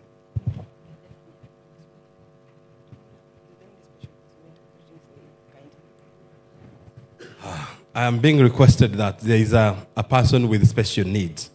Let us be fair. Let's give the gentleman time to ask a question. Can you tell him to be brief? Thank you so much. My name is David. I'm happy to be here. And I also want to thank the panelists for their time to tell us much more about, and I've gotten a lot of information here. So I have a question, and my question is, the affordable housing is very good, and I'm so happy, I appraise it. But people with disability have had time in accessing all these houses because of the late information that we get. Maybe the houses are expensive. So what are you going to do so that we move together and that no one is left behind? Because there's, in the spirit of devolution. Thank you. All right, that is a question to, let's put our hands together to Sheila. As she comes to respond to that question, she's also going to move a vote of thanks. My name is O'Brien. Simunipigia makofi jameni hata mimi. Thank you so very much. Asante sana, Madam Sheila. Thank you, O'Brien. And thank you to our participants and our sign interpreter for raising that up. As the Affordable Housing Board, we do realize, yes, there has been, we haven't been able to really carry everyone along. And not only as the board, as government, we are putting in mechanisms to ensure that we carry everybody along, especially those ones who are abled differently. For one, especially in terms of access of information, that is very key. You can see by our effort here today, even just having the sign language interpreters here is one of them. We are trying to see how to have our information materials out in various methods of communication. In terms of, we are looking at how do we have even our FAQs having braille, interpretation. I don't know if we call it interpretation, but having various ways to reach out our information to everybody, irrespective of how they are abled. That is one. Second is in terms of access to our houses. One, we've already ensured and we are prioritizing persons living with disability. It is even one of the items we ask when you're making your application, your registration, so that once we assess you and you are getting allocated a house, you get first priority in terms of selecting where you want to live. And we ring fence our houses, especially on ground floor, to ensure that one, they have accessibility for persons living with disability, especially mobility-wise, that they do have those houses kept aside for them. We ensure that our buildings have ramps, they have lifts, to also just have that into consideration. And we keep on looking at which other ways can we ensure that there is proper access and opportunities equally across our entire housing chain. Also in terms of sites, professions that we are working with, various consultancies and so on, they are open to persons who are abled and abled differently. Okay, so that is what we are trying to do to ensure that we carry everybody along, and we continue to improve on this. Over time, I have come to realize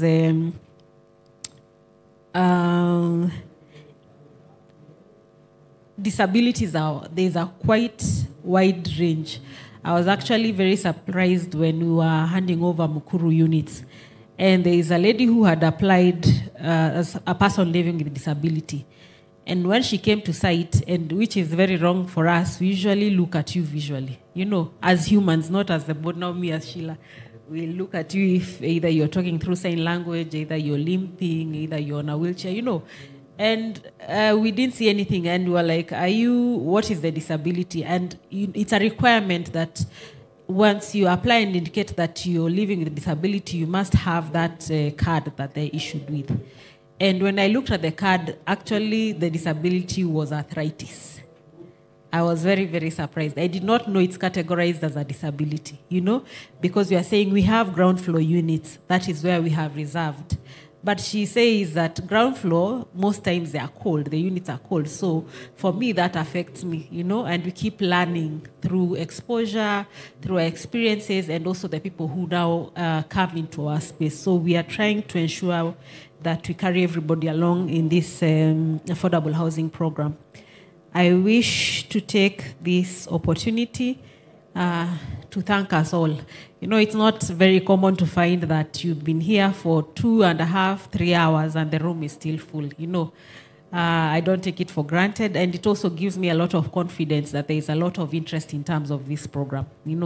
Understanding what the program is, where we are going, how do we benefit as Kenyans in our various aspects, whether it's as individuals, as professionals, as developers, suppliers, financiers, and along this entire value chain. And that's why we saw it fit to have a panel that is very rich, looking at development all the way from construction, looking at issues of financing, both for the developers, suppliers, as well as for the homeowners, looking at our private sector, how do they come in, what opportunities are there for them, how do they support this program. There is a housing gap of 250,000 units annually, and the private sector puts in 50,000 of those units. So private sector is a key player. We anticipate that with their participation, we are able to cover that gap and even go beyond per year. We do have, you have had the chance to understand what is your security of tenure in regards to this affordable housing program, because that has been a key concern for many Kenyans, just to understand what we are doing and what laws are in place to secure you as homeowners. And we have had the participation of the county governments to understand what role they are playing, and you have had even from the questions on the ground from the audience. So I take this opportunity to thank you all, to thank our panelists most sincerely for accepting to be here with us, to be able to answer questions and to address concerns, queries regarding the program and the various aspects of the program. And also just to thank you, our audience, for being here with us and for sitting through that entire session and being very active to even raise questions, because from the questions is when we understand where the major gaps, where the major questions are. So asanteni sana. As you leave, there are gift packs, just to say asante for being here. Mentioned we have our exhibitions out here. Our colleagues, our panelists and ourselves, we do have exhibition slots either within the pavilion or the other exhibition space. So please feel free to come to our spaces if you have further questions, if you need assistance, if you need to register. Come to the Affordable Housing Board, number 3 at the pavilion. Come start your journey to your home ownership. Nambarikiwe sana. Asante. I'm being reminded that there's going to be a photo op with the discussants holding these symbolic and famous Boma Yangu silver key. Remember, there are 2 of them. We have the golden one, which belongs to the president, and then the silver key. So even you, when you get an opportunity, get yourself a photo with these. You don't see them quite often. They don't get close to you quite often. So take this opportunity and get yourself a photo with the silver key. So please be upstanding. There are 2 of them actually. And as you can see, there is a number here, *832#. Actually, I want you to take your phone. Take your phone out. Dial this number, *832#. And you're going to start your journey to home ownership today. So, let's see. It's the other way around. Yes, that way. Remember this magic number, *832#. That is how you get yourself started on a journey to home ownership in Kenya. So let them take that photo. And then you are going to have your opportunity to take a selfie with the gold, with the silver key. There is a request that you smile. Yeah, thank you very much. It's good to confirm that they have teeth, eh? Yeah, thank you. Thank you so very much. I joined them. All right? In the middle. Okay, this is the middle. Yeah? Do I hold these?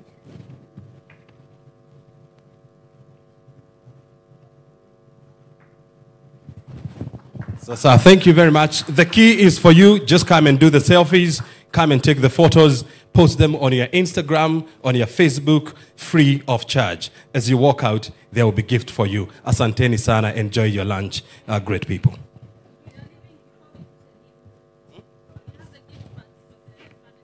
Oh, for the panelist. All right. So as you walk out, you get your gift.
Honor and immense privilege that I join you at this second biannual Devolution Conference following the transition from the annual Devolution Conference, and I've given his apology why he's not here.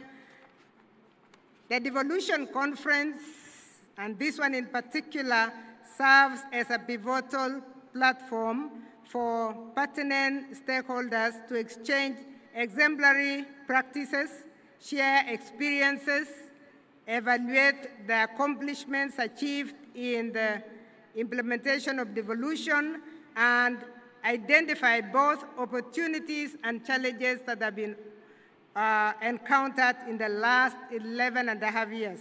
This forum aims to facilitate necessary adjustments in pursuit of the effective execution of the devolved system of governance. It is imperative to acknowledge the enduring clamor for reformed constitution frameworks and a transformation of governance structure within the Republic of Kenya. The Constitution 2010, and we are happy that the Honorable Amolo Odinga is here with us, the Right Honorable, Your Excellency, is with us because you are the one who pushed so hard to have the Constitution of Kenya 2010 promulgated in 2010.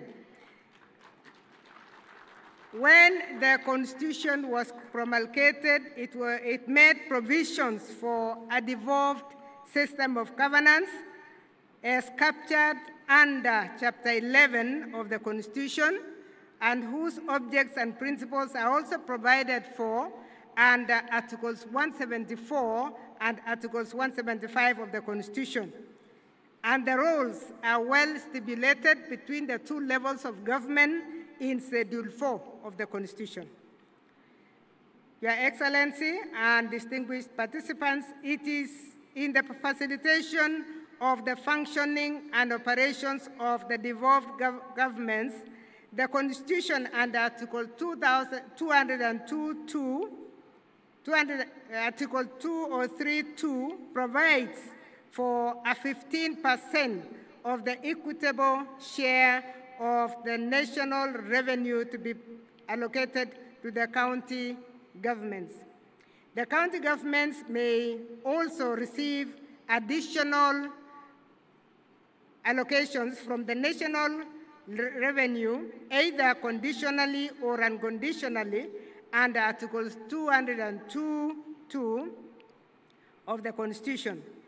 Resources are also provided under Article 204.2 through the Equalization Fund to provide basic services, including water, roads, health facilities, and electricity to marginalized areas to achieve the same level of development as other parts of the country in the principle of equity. The county governments are also empowered under Article 209 of the Constitution to raise their own revenue through what we call the own source revenue, in addition to the equitable revenue that is given by the national government. The Senate diligently fulfills its constitutional obligation of legislation, oversight, and representation concerning the formulation of the pertinent legislation related to revenue sharing, exemplified by the Division of Revenue Act, the County Allocation of Revenue Act, and the County Government's Additional Allocations Act.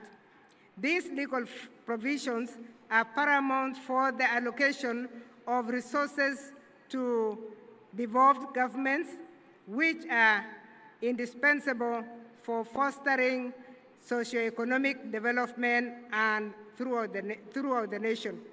Your Excellency, the devolved system of governance is founded upon the principles of being citizen-centric, rooted in equity, inclusion, and social justice. The execution of devolution is intricately woven into both national and international development frameworks. This alignment is articulated through initiatives such as the bottom-up economic transformation agenda, the Kenya Vision 2030, the East African Community Vision 2060, and the African Union Agenda 2063, and the United Nations 2030 Agenda for Sustainable Development. It is fundamental to appreciate the milestones and achievements that have been realized in various sectors since the implementation of devolution, which has been ongoing in the last almost 12 years. The devolved governments have made significant strides in the development of health facilities, human capital development, development of modern early childhood education centers and vocational training institutions, provision of platforms for public participation, industrial development in processing and value addition, infrastructure development, promoting agricultural production and development of water infrastructure, among others, and we appreciate that from our county executives. From where we sit in the Senate, Your Excellency, the county governments have also made progress in addressing issues of inequalities, marginalization, and inclusion of vulnerable members of society, such as the children, the youth, women, persons living with disabilities, the elderly, through providing opportunities and financial assistance, which are vital attributes to social justice and inclusion. Distinguished participants, Your Excellency, it's also imperative to recognize that the devolved system of governance grapples with a plethora of challenges that persist as significant impediments to effective implementation. Among these challenges are, first, the incomplete transfer of devolved functions alongside their corresponding resources. We are very happy that His Excellency the President yesterday did announce the gazettement, which has actually been done, of a good number of the functions that have now been released. And we are very grateful for that. The next agenda would therefore be for the IGTRC to start costing these functions so that they don't just get devolved, but devolution be followed by the resources. There is also the challenge of delayed disbursement of the equitable share between the national government and the county governments. Of course, there is also the challenge of misappropriation of funds by county governments, as we have identified from where we sit. There are leadership disputes also that have culminated in impeachments and the emergence of factions within county leadership, not just in the executive, but also in the county assemblies. In this regard, there is need for appropriate actions to be taken through consultations and cooperation among all relevant stakeholders to provide the much-needed reforms that may assist the devolved governments in the achievements of the objectives of devolution, as well as the fulfillment of the national values and principles and the principles of governance. This takes cognizance of the aspirations of all Kenyans for a government based on the essential values of human rights, equity, freedom, democracy, social justice, and the rule of law as espoused in the preamble of our Constitution. This devolution conference, therefore, Your Excellency, serves as an invaluable platform for introspection and assessment of the feedback regarding both the achievements and deficiencies, allowing for a strategic recalibration aimed at transforming county governments into robust institutions that catalyze socioeconomic advancement within our republic. With those remarks, Your Excellency, I want to thank you and thank all the participants for listening to this message from the Senate. Thank you. Let's appreciate Professor Kamar again. It's now my pleasure to invite the Cabinet Secretary for Ministry of Health, the one and only Honorable Aden Bare Duale, to come and make his remarks. Karibu sana Waziri. Let's appreciate Waziri as he comes to make his remarks. Karibu.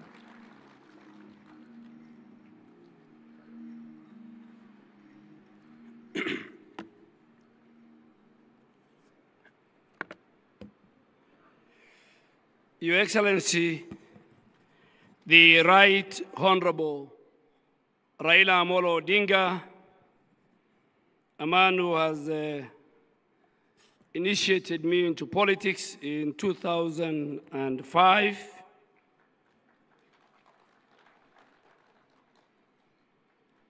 Your Excellency, the Governor of Homa Bay, Honorable Gladys Wanga, one of my very, very good legislator when I was the leader of majority, the chair of the Council of Governors, Excellencies governors, deputy governors, colleagues from both the Senate and the National Assembly, colleagues from both levels of government, our development partners, Honorable Excellency, former Prime Minister, as we come to the day 2 of the Devolution Conference, let me first extend my heartfelt appreciation to Homa Bay County for its warm hospitality, and also to the Right Honorable Raila Odinga for his enduring leadership in advancing equity and justice. The theme for the people, for posterity, devolution as a catalyst for equity, inclusion, and social justice, reflects devolution as our constitutional and moral compass. It reaffirms our past 2 days as a powerful driver of an inclusive prosperity, tangible equity, and effective governance. Social justice, Honorable Prime Minister, demands that every Kenyan has an equitable access to opportunities. He has equitable access to protections, and he has equitable access to essential services. A goal that devolution advances by bringing government closer to the people, correcting historical imbalances, and ensuring fairness in the distribution of resource allocation. Ladies and gentlemen, Honorable Prime Minister, guided by this principle, our health reforms under the universal health coverage focuses on 4 key pillars: human resource for health, making sure equitable deployment of skilled health workers, integrating community health promoters into the formal system, and scaling up specialist training to ensure we have skilled care in every county.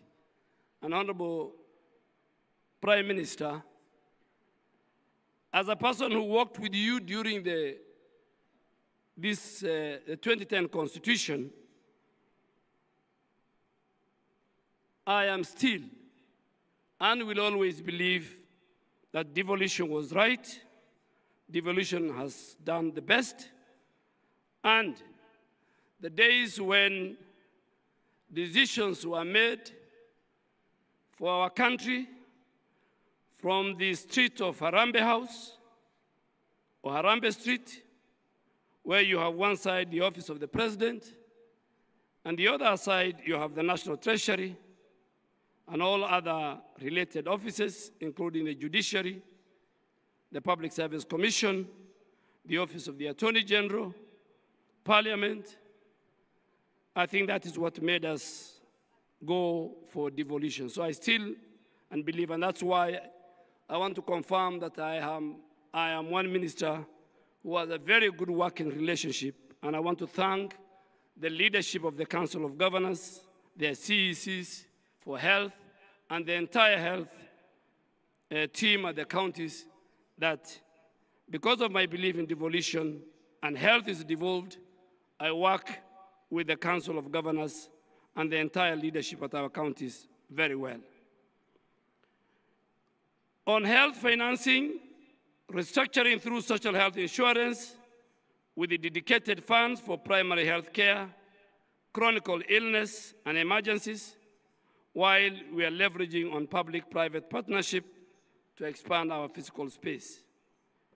These health reforms are already delivering tangible gains, reducing maternal mortality, expanding our ICU and HDU capacity along our counties and our referral hospitals, improving our immunization coverage, and enhancing access to oncology, dialysis, and other specialized services. However, challenges remain, including limited physical space, health workforce gaps, emerging health threats, and inequities in access. But these are addressed through devolution, innovation sharing, and collaboration and partnership across our counties. Honorable former Prime Minister and Excellencies Governors, ultimately, social justice in healthcare demands quality care that is accessible, affordable, and dignity. And from Homa Bay to Turkana, Mandera and Nairobi, it's for this reason that the ministry's reforms and the spirit of devolution reinforces and amplifies each other. Our work is about the people, their dignity, their opportunities, and their future. We have both the responsibility and the means to make social justice a lived reality through a well-governed, well-resourced, people-centered health system. Your Excellency, the Prime Minister, before I conclude, I want to make a confession. Because there are many people here who say the former Prime Minister is the father of devolution. Maybe they have read in the newspapers, maybe they heard through the TV, but I was there on the table when you fought for devolution. As a member of parliament for Langata and as a prime minister, you fought for devolution in Naivasha in the morning and in the wee hours of the night, navigating the political turmoil of that time. You fought for three things among many things. Three were irreducible minimum for you, because I was a member of ODM, and I'm happy Senator of Siaya and my long-term lawyer who defended me in many petitions, election petitions, is sitting here. And also, the man who first signed my nomination certificate to go to Parliament, Professor Anyang' Nyong, is sitting here.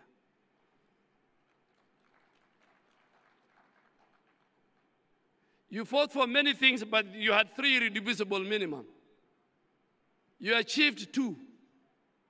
You achieved devolution, and you achieved, and you helped us as a community, the Muslim community, the Qadi's court to be entrenched in the Constitution.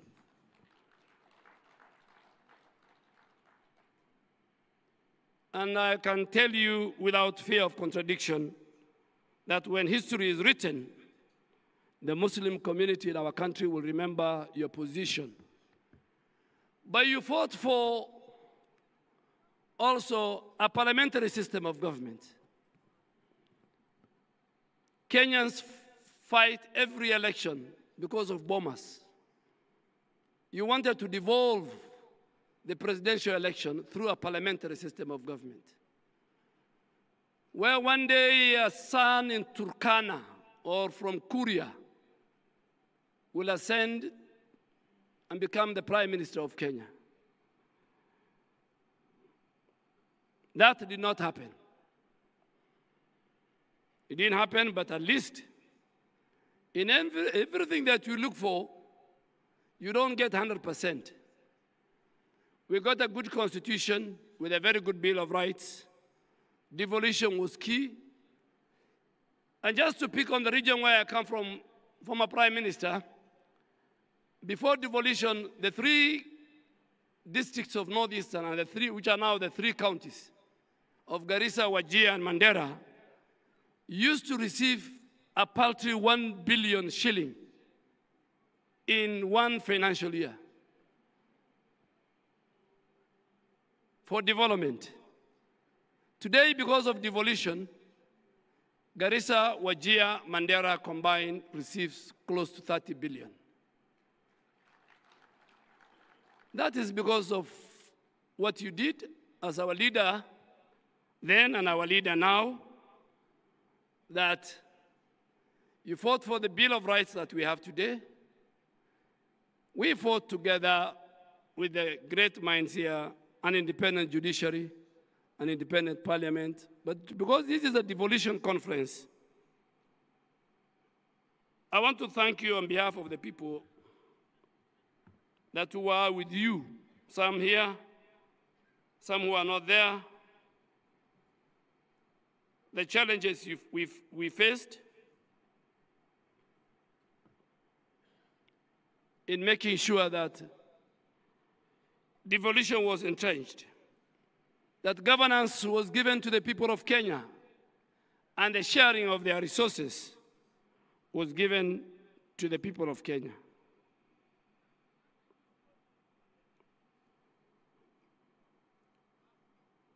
And that is why, again, you have remained consistent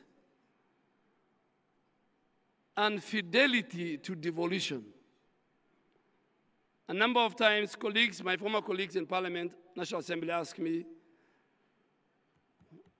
why is the former Prime Minister sometimes hard on us when it comes to the Senate? And I want to say it here. The Senate is the custodian of devolution. The former Prime Minister made his time with Professor Nyang' Nyong'o and many people who also became senators. But today, the custodian of devolution is Senate. That is the institution created by the Constitution.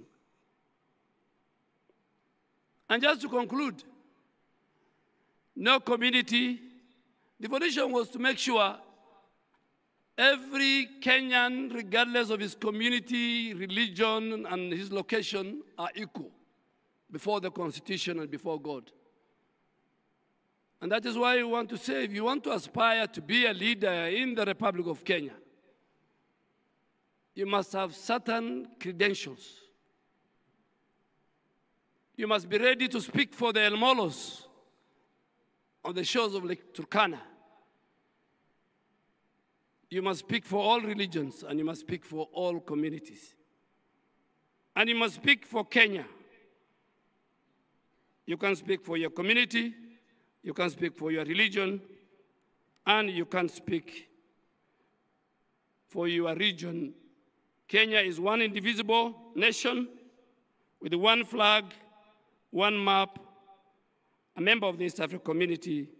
And in conclusion, on behalf of the Ministry of Health, I reaffirm our belief together we can ensure devolution truly delivers for the people, for posterity, and for justice.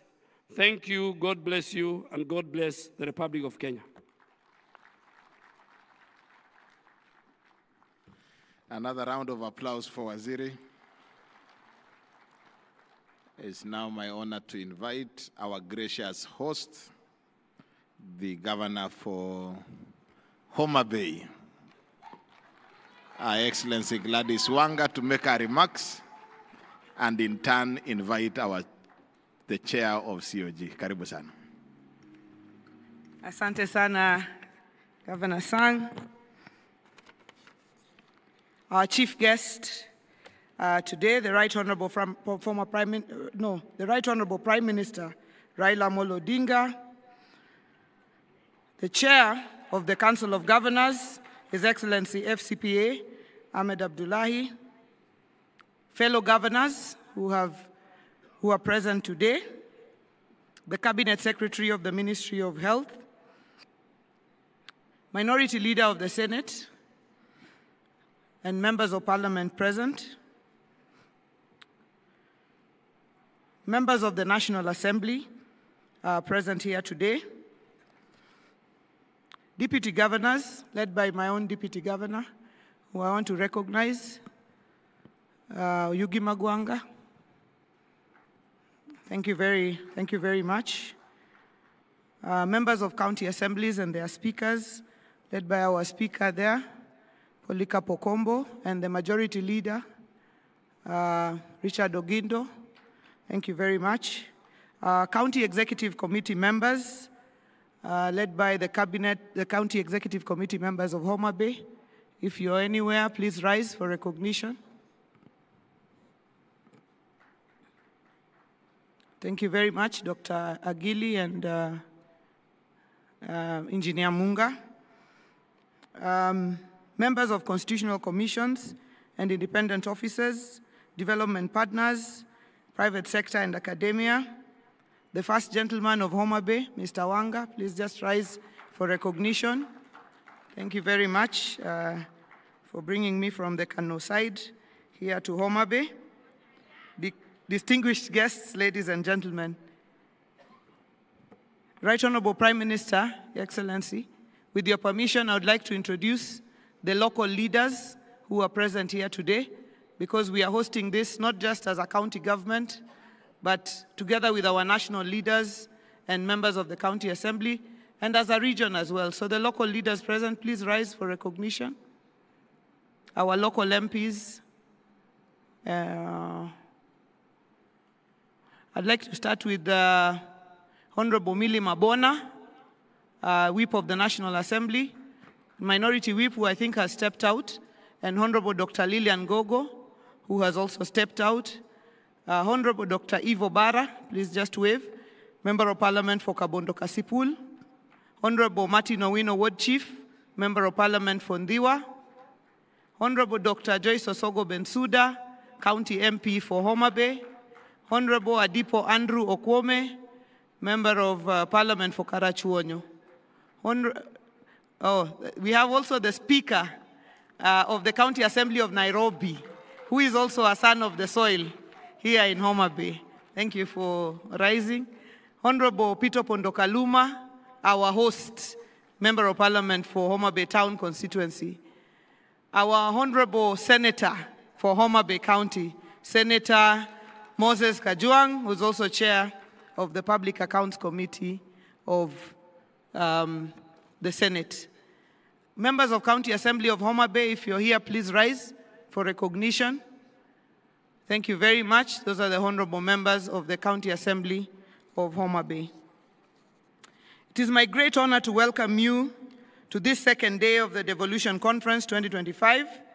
I see most of you are in high spirits, a sign that Homa Bay has warmly embraced you.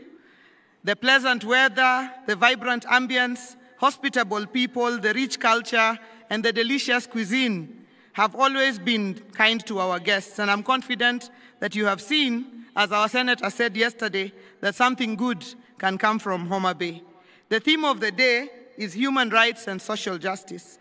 I am especially proud to welcome to DevCon 2025 in Homa Bay my party leader, the Right Honorable Prime Minister Raila Amolo Odinga Baba, who has a long track record of fighting for human rights and social justice. He's the father of Katiba 2010 and the father of devolution. His steadfast support and championship of devolution, sometimes even remaining alone in that fight instills immense confidence in us. It feels as though we are in safe hands, ready to share first-hand accounts of our progress and challenges in his presence. With Baba, we share in the belief that counties should be given more funding. Simply put, funds must follow devolved functions. Upon devolving the functions of health, agriculture, roads, and water, we ought to have seen serious restructuring in line ministries to release funds to devolved units. The sub-theme for Devolution Conference 2025, Re-engineering County Governments to Accelerate Development and Close the Socioeconomic Divide, demands a bold examination of devolution successes and setbacks after 13 years.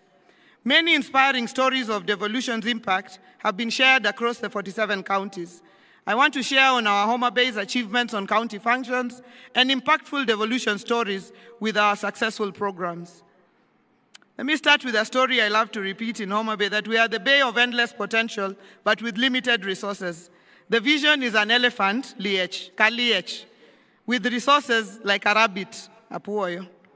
In education, in the last 10 years since devolution, from 2013 to 2022, we had constructed 23 iClassrooms. In the last 2.5 years, we have been able to build 243 early years classrooms under the Ondoa Kaunda initiative, ensuring that our young children learn in dignified facilities. The hallmark of this initiative is a labor-based approach, giving each of our I-centers 1 million shillings for construction by the local community. Our Fins to Swim scholarship supports 623 bright but needy students, about 40% of whom are girls, through secondary school up to university. The Fundi Mangula program has enrolled 600 youth who have graduated and another 600. Now we are having 1,200 students going through a vocational training scholarship program.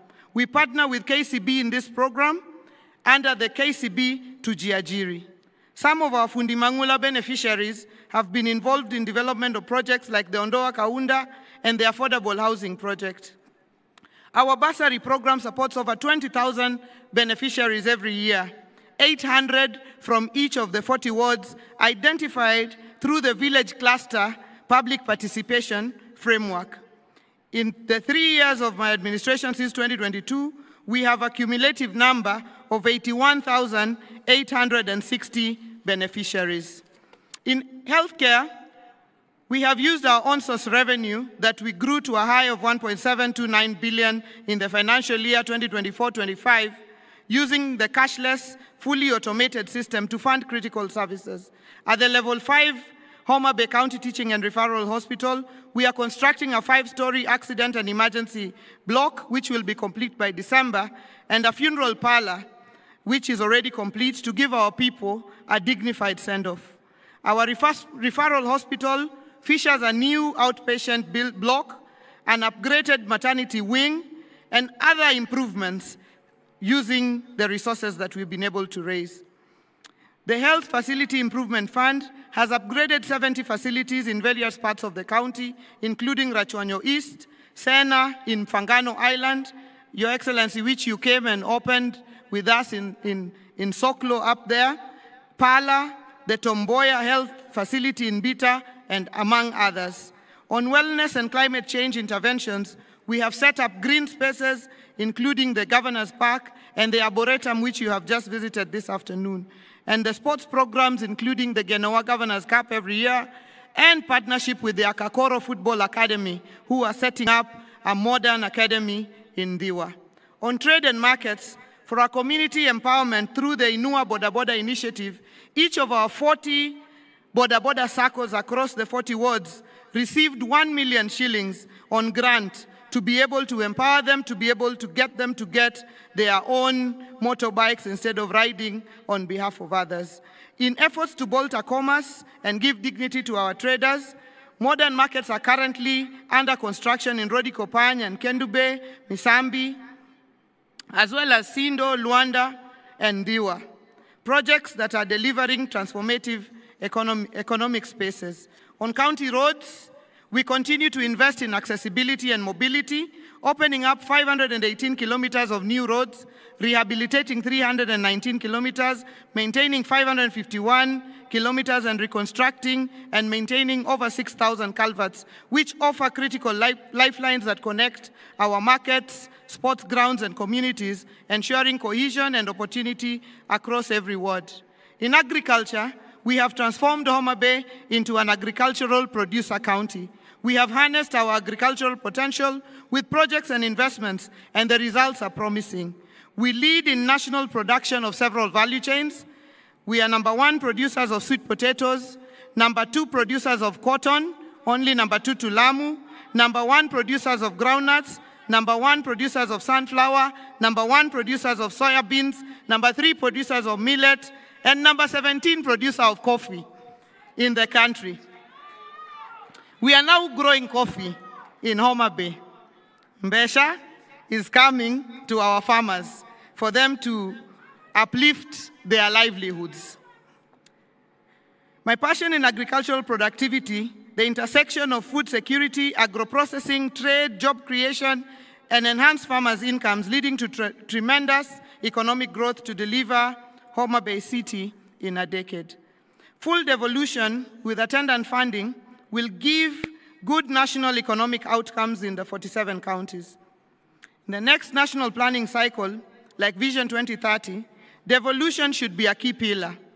We commend the current administration for allocating $415 billion to counties, although, Your Excellency, you had said we should get to at least $450 billion, and the council had said at least $530 billion. So we are at 415, and we appreciate, but we hope that we can get to even higher amounts. Your Excellency, to promote inclusion, 2 days ahead of the Devolution Conference, we ran a hackathon competition which brought young people from all 47 counties, and they were called ethical hackers. They were coding, and the title of that was Hacking 48 Governments in 48 Hours. We saw impressive solutions on effective public participation, health diagnostics, and managing road accidents through monitoring speed. In technology, we will involve the youth and get their innovation on board. As I conclude, Your Excellency, Prime Minister, allow me to once again really thank my colleague governors, led by the Chair of the Council of Governors, for accepting that Homa Bay would be the host of this year's Devolution Conference. It looked like a pipe dream when we began to discuss it with Senator Kajwang when we were just elected. But we are very, very glad that colleague governors accepted that this small county, sometimes considered on the very far end of the world, be able to host this conference. I'd like to thank the chair of the steering committee, Governor Mutahi Kahiga, who has made several trips to Homa Bay in the process of planning. I'd like to thank the COG Secretariat team, led by the CEO, Madam Mary Mwiti, and the entire Secretariat. They have made trips here. They have spent sleepless nights. I know that seeing that this conference has become such a huge success gives you great satisfaction.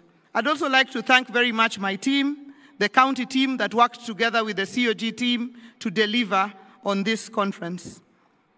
Finally, I look forward to hosting you tonight to a sumptuous dinner at the Governor's Park. Tafadhali, this evening, there's dinner and ohangla at the Governor's Park. Please do not miss to attend the dinner this evening. Erokamana hinya, God bless you, and welcome once again to Homa Bay County. Let me take this opportunity to welcome to the stage the indomitable chair of the Council of Governors, the Governor of Wajir County, the land of camels, Governor FCPA Ahmed Abdullahi. Tafadhali tumpigie makofi our chairman as he comes to deliver his address.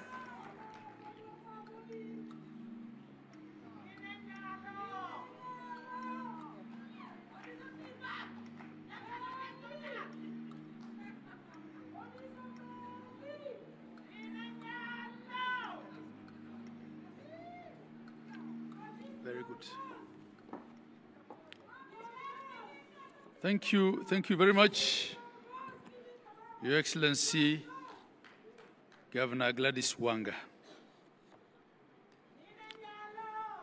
Our chief guest for the day,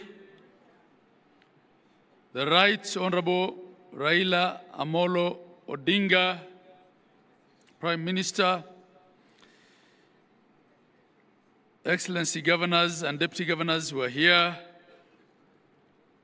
the Cabinet Secretary for Health, the Honorable Aden Duale, Senators, Honorable Members of the National Assembly, representatives of the Judiciary, leaders of Homa Bay County and the Greater Nyanza region, Excellency Ambassadors and High Commissioners, Principal Secretaries, Speakers and members of the county assemblies, all national and county government representatives, private sector, civil society representatives, development partners, international delegates, all delegates, ladies and gentlemen, hamjambo. Good afternoon. Your Excellency, the Right Honorable Prime Minister, let me take a few minutes, first of all, to introduce the governors who are here who will not have an opportunity to come and say something at the podium. All Excellency Governors, please. We have the host Governor Gladys Wanga.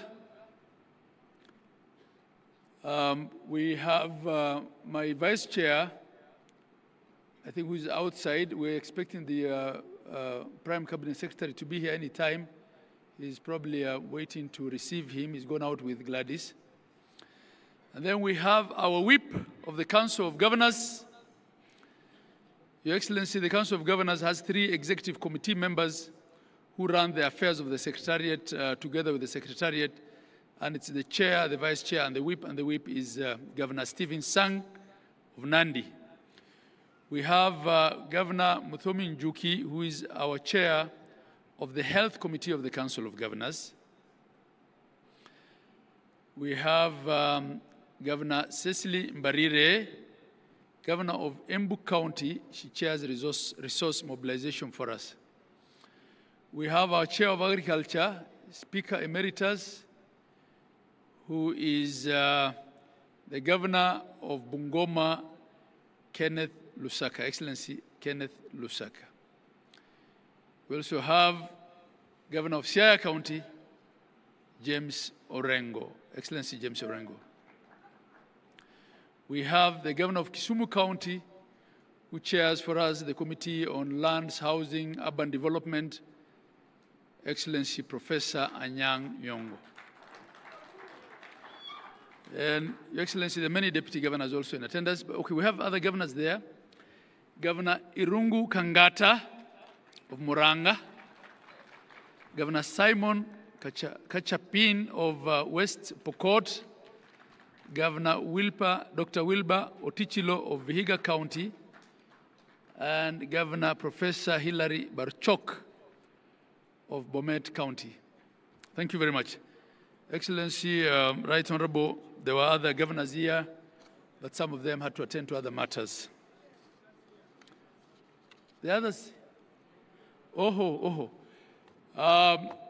Excellency, I was only looking at this side. On that other side, we have Governor Julius Malombe, Governor of Kitui County. He's a returnee governor like me. There are 8 of us who served in the first cohort and were out and were re-elected. Your Excellency, I had a written speech here, but because we're all saying the same thing, I decided today I'll not read it. I'll just talk off the cuff, because the speech that people are waiting for is your speech.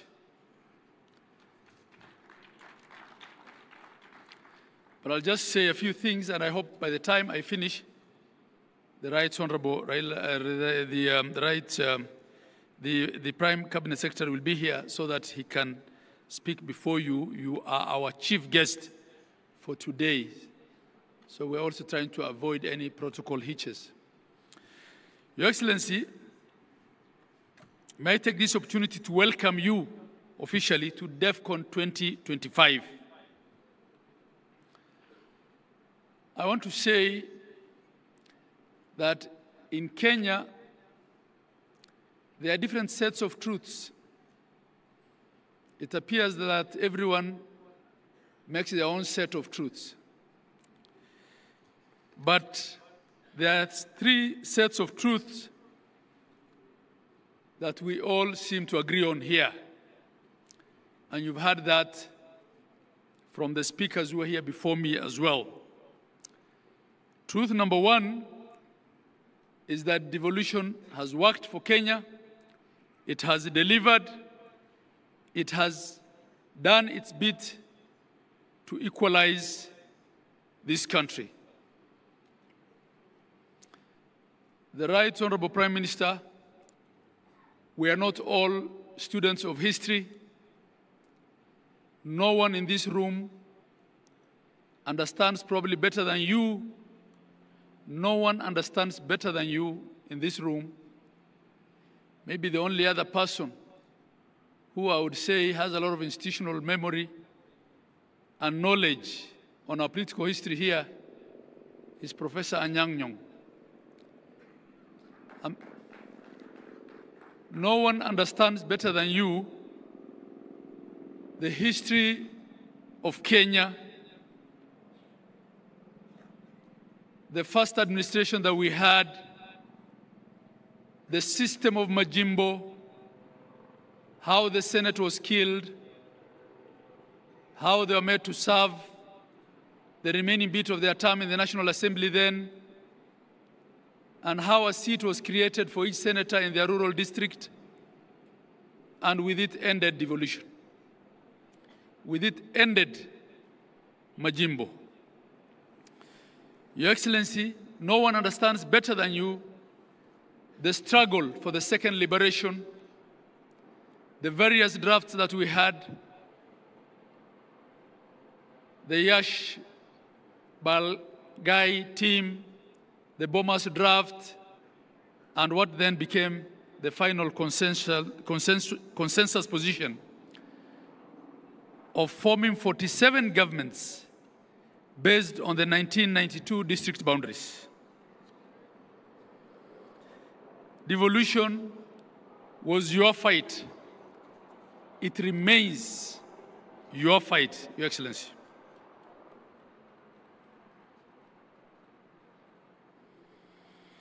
I'll just speak to a few of the issues that we keep raising. Your Excellency, as Chair of Council, who is serving his second term, I have appreciated that, yes, devolution has been accepted. Yes, it has been given some resources. Yes, it's doing a lot of good work. But the centralist mindset in the national bureaucracy still regards devolution as a spoiler of things. It's still the scapegoat. It attracts more flack, more blame than resources. We still quarrel about the quantum of resources. And Gladys had mentioned that this year, as part of the MOU that you had with His Excellency the President, you had yourself suggested 450. We probably got the highest increase in a long time at about 30 billion, but we're still at 415. We're still struggling with issues to do with timely releases and timely disbursements.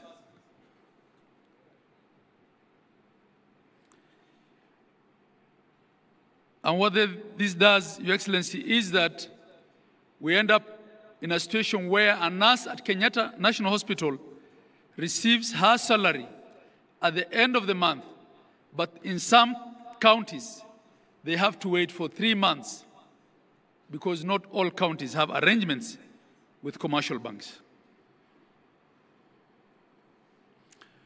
We still contend with the question of respecting the functional integrity of the county governments, the question of clawbacks of functions that have been devolved, and the question of resources following functions. There's still a lot of duplication.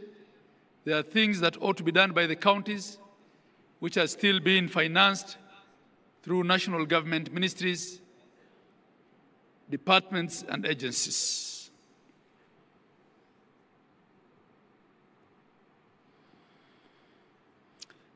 Your Excellency, counties have to still contend, and this is a matter that needs to be looked into, with a duplicity of oversight. Our understanding as governors was that the first level of oversight for the county governments was the county assemblies, and that governors will then be called to the Senate not as the first level of oversight, but to clarify certain things, probably audit reports, annual audit reports. And in fact, having served in the first cohort of governors, we only used to get invitations from the Peak Park Committee then. But now it's become customary that governors have to be called by departmental committees of the Senate. Your Excellency, whilst to date, not a single MCA, not a single member of parliament has had to be recalled. We have had at least 4 governors impeached, and I think there have been as many as 7 or 8 attempts. I had it on my phone. I can't remember offhand. How many? Mary? 8 attempted impeachments, many of whom were salvaged at Senate. The question then begs, Your Excellency, is it only governors? Are Kenyans only electing the wrong governors?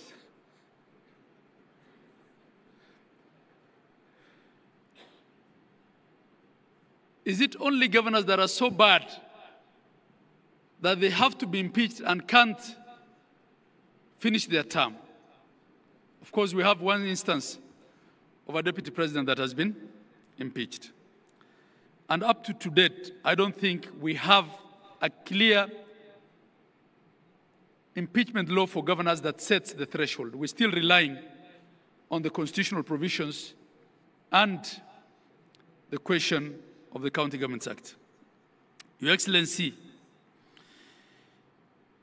the weaponization of the fight against corruption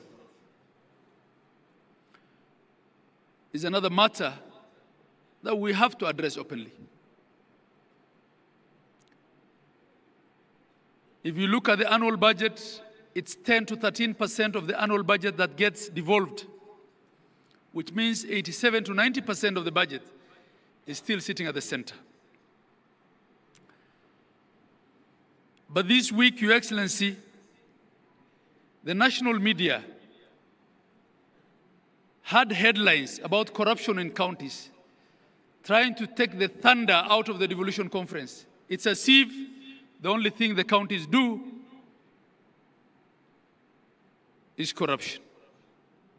It is not the case. May I also take this opportunity to welcome the Prime Cabinet Secretary.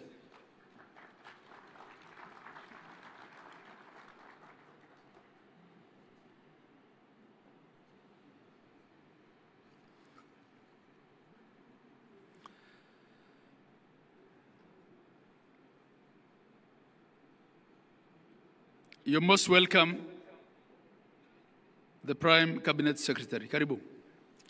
I was buying a little bit of time so that you can come in. Thank you. So, Your Excellency, I'll move much faster. So I was talking about corruption. Yesterday, His Excellency the President, I think, in a very open and clear manner, spoke to the question of what I call non-executive corruption.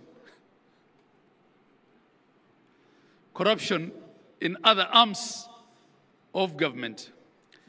Your Excellency, as a Council of Governors, we feel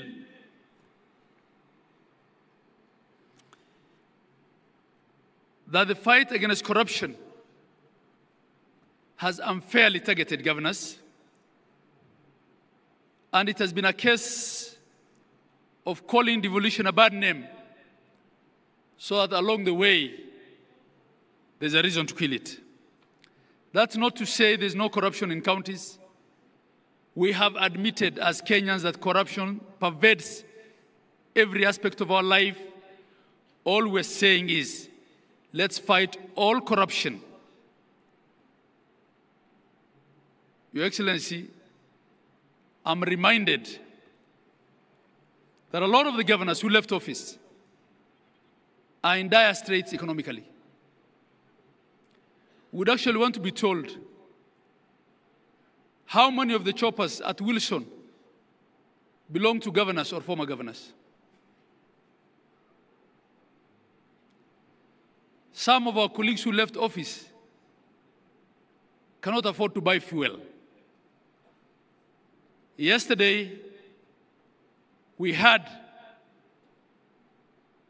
how there is an impending law to give pension to MCAs. MPs have pension. Why can't governors have pension? Why do we want to pride as a nation that our governors, some of whom have served 2 terms, don't even have, in fact, had it not been for SHA, probably, medical cover? Your Excellency, my colleague from Garissa usually says being a governor is like working in a landmine. You have to buy your peace at every level. I don't think that is what devolution was meant to be, Your Excellency. And I'm saying these things because, coming back to the truths, the second truth is that you are the father of devolution. And I feel comfortable saying these things in your presence because I know you can address them and address all of us effectively on them. And the last truth, Your Excellency, before I call the Prime Cabinet Minister, Prime Cabinet Secretary rather, is that you remain the underwriter of political stability in Kenya.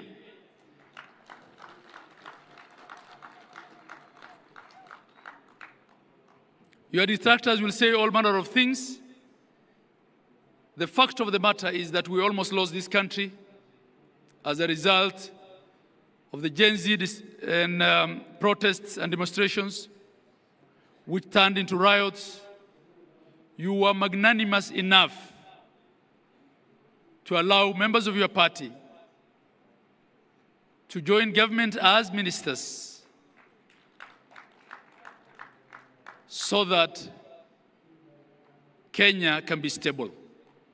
Your Excellency, without Kenya being stable, a lot of these counties will be no more because the architecture of our financial system here is that we depend largely on equitable share to provide services.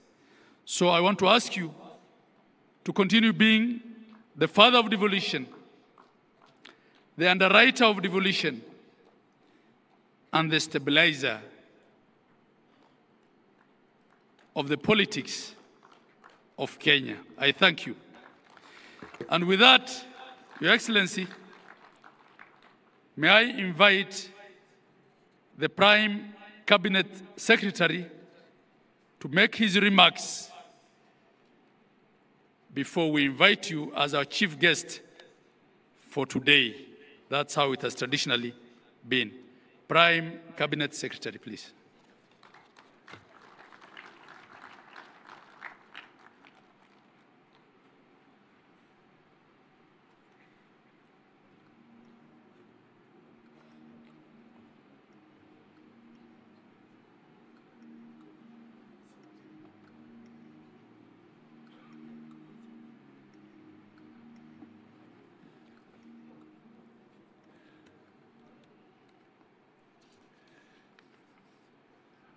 Homa Bay hoye!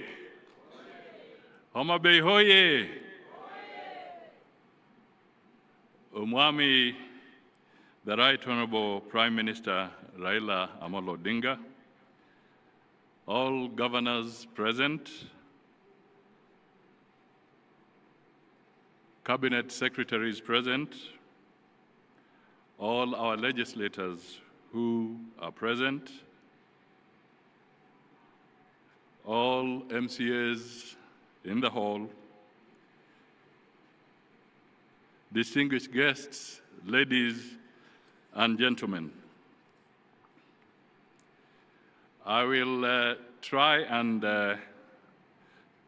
just make some 2 or 3 points, and then I will hand over my written remarks to the Chair of the Council, so that it can go into your library for further conversation at a later stage. So I'll completely reduce my remarks. But I just want to say that I'm happy. There's usually a phrase in English, they say, in the nick of time. I had seen the program and I was supposed to be scheduled to take the podium at about 4. But thanks to technology, because then I was able to realize that Umwami Raila has arrived, and I had to adjust my engagements elsewhere so that I can be here with him. So, and of course, let me give accolades to Governor Gladys Wanga and her team in the county for putting together a very, very colorful and important function for governors and for the country. Your Excellency Raila, we are standing here because devolution, in a way, is the product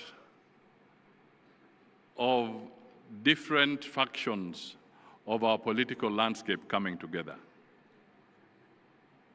You will recall that after 2007-2008 elections, the Honorable Raila Odinga and the late Mwai Kibaki brought together what we commonly call the Grand Coalition Government. In the Grand Coalition Government, I was assigned the role of being Deputy Prime Minister and also Minister for Local Government. And through the leadership and guidance of the Honorable Raila and the late Mwai Kibaki,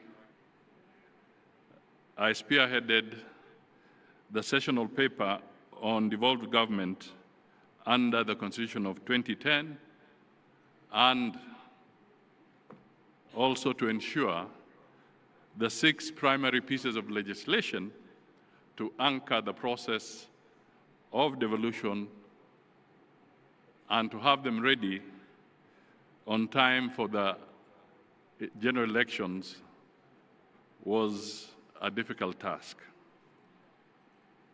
The Prime Minister was very clear then that we must deliver on ensuring that we get to the next general election with devolution properly anchored and ready to go.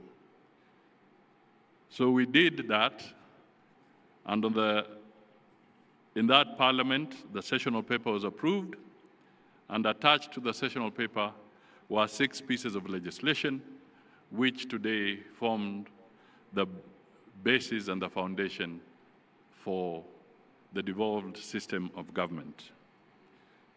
So I want to confirm what the chair of the governors was just saying a few minutes ago, that it is not fiction, it is a fact that Raila was at the center of ensuring that devolution takes root. Now, let me come to another very quick point. Maybe it has been said by previous speakers, but I normally wear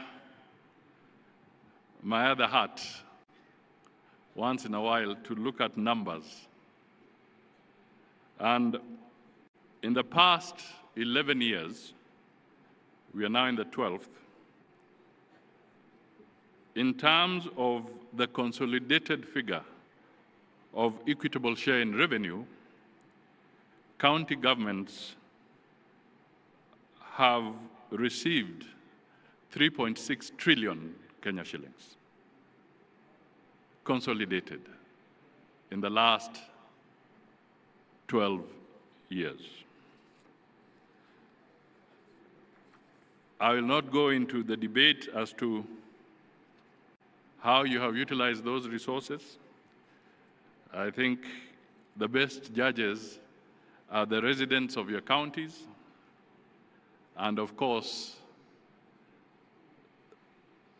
the Auditor General, who from time to time is charged with the responsibility of scrutinizing how public resources have been utilized. Let me also highlight that through the media and previous contributors, there's been a lot of conversation around efficiency, proper utilization of resources, management of the payroll systems across the 47 countries, the effect of mismanagement to taxpayers. So I will not want to speak too much to that. But let me just highlight that we also have a record that there are about 688 delayed projects across 34 counties, valued at about 24 billion Kenya shillings. And in 33, there are also about 40 unutilized projects in 10 counties amounting to about 400 million Kenya shillings. These are issues that we need to look at.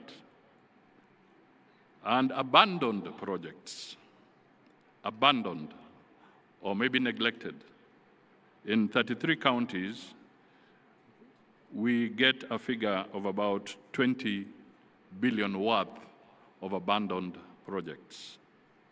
That, again, becomes a matter of grave concern and critical action from our leaders across the board. Your Excellency, let me just pick up one more issue, well, two more issues really. One is that good policies are anchored on accurate and hygienic data, whether it is at the national level, at the county level, or even at sectoral level. I would want to urge that all county governments, if they can work systematically to strengthen their county statistical departments and capacity so that accurate and hygienic data can be generated so that we can have a strong basis, data-driven insights into the challenges that face all our counties. Let me also flag something that we need to address, and I mean no ill will, but I'll give a very specific example. And I speak to this because it touches on the portfolio of foreign affairs directly.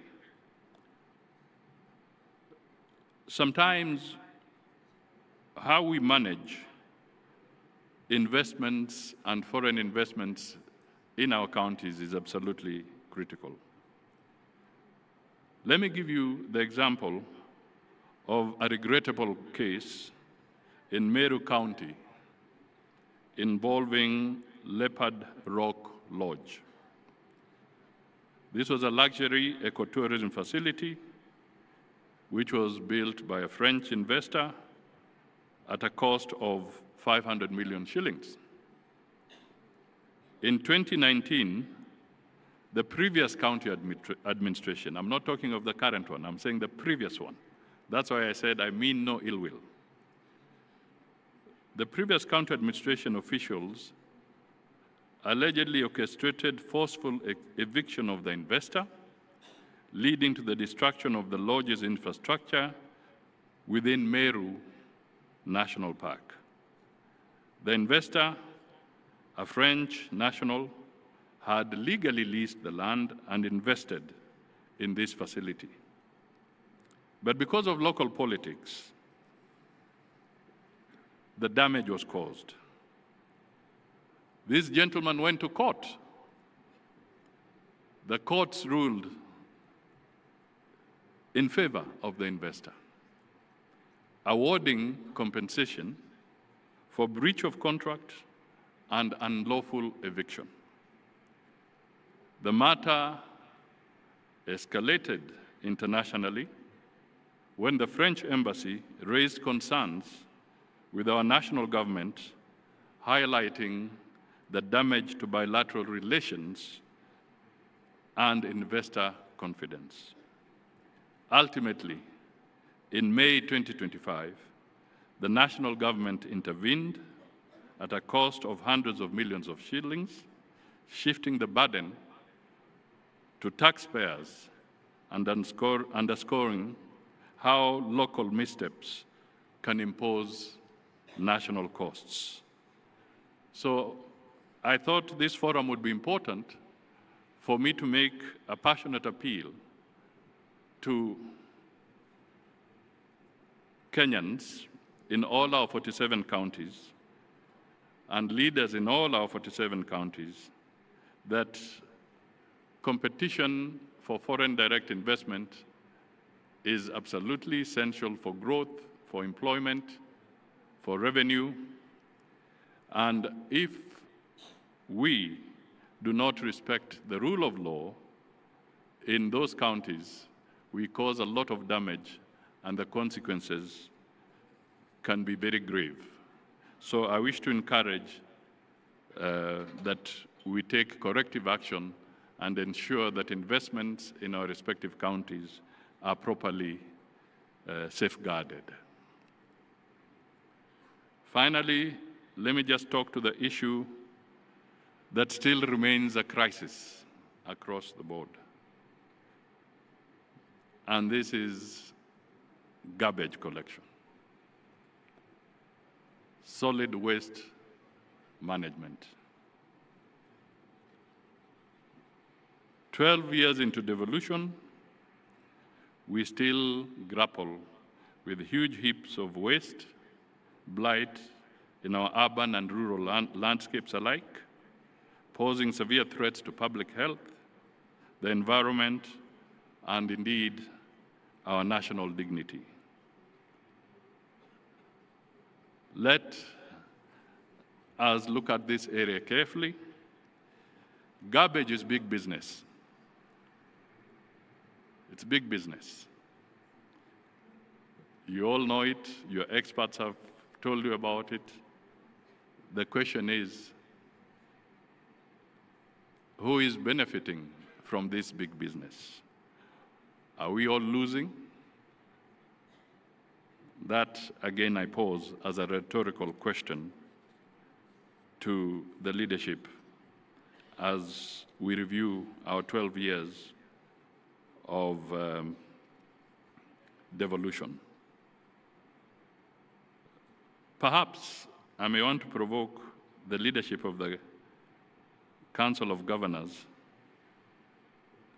Perhaps, if it is not already there, perhaps we can introduce a rewarding innovation and sanctioning mechanism for counties that prove themselves in terms of waste management. Perhaps you can create awards where the resource allocation is increased if a county can properly demonstrate that they are able to deal with the solid waste challenge effectively, and those that may not be able to do so perhaps can be sanctioned so that they can also pull up their socks and not pull the other counties down. It might be, especially in this era of climate-related issues which are in vogue and which are important, maybe we should start looking for the green county of the year, the one that really steps out and is able to demonstrate that they are managing this particular challenge and in the process benefit from an elevated allocation during the revenue sharing mechanism. I'm speaking when I know there are legislators here, so perhaps they can refine this better as they reflect on some of these things. So I think I end there. But most important, devolution is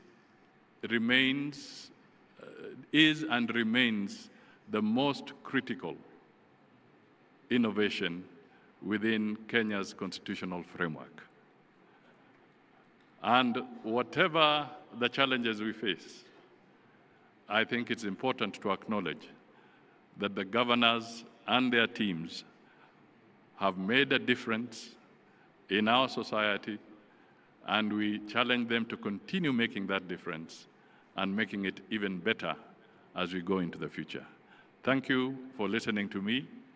And now, I've been asked by the chair of the Council of Governors to request everybody to be upstanding so that we can usher in Umwami Raila Odinga so that he can come and give the final address.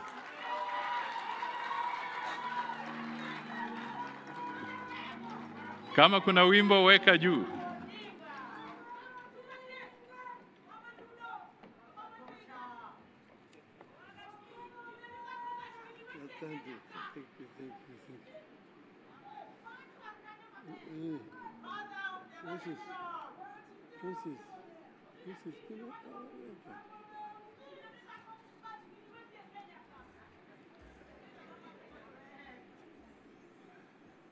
Asante.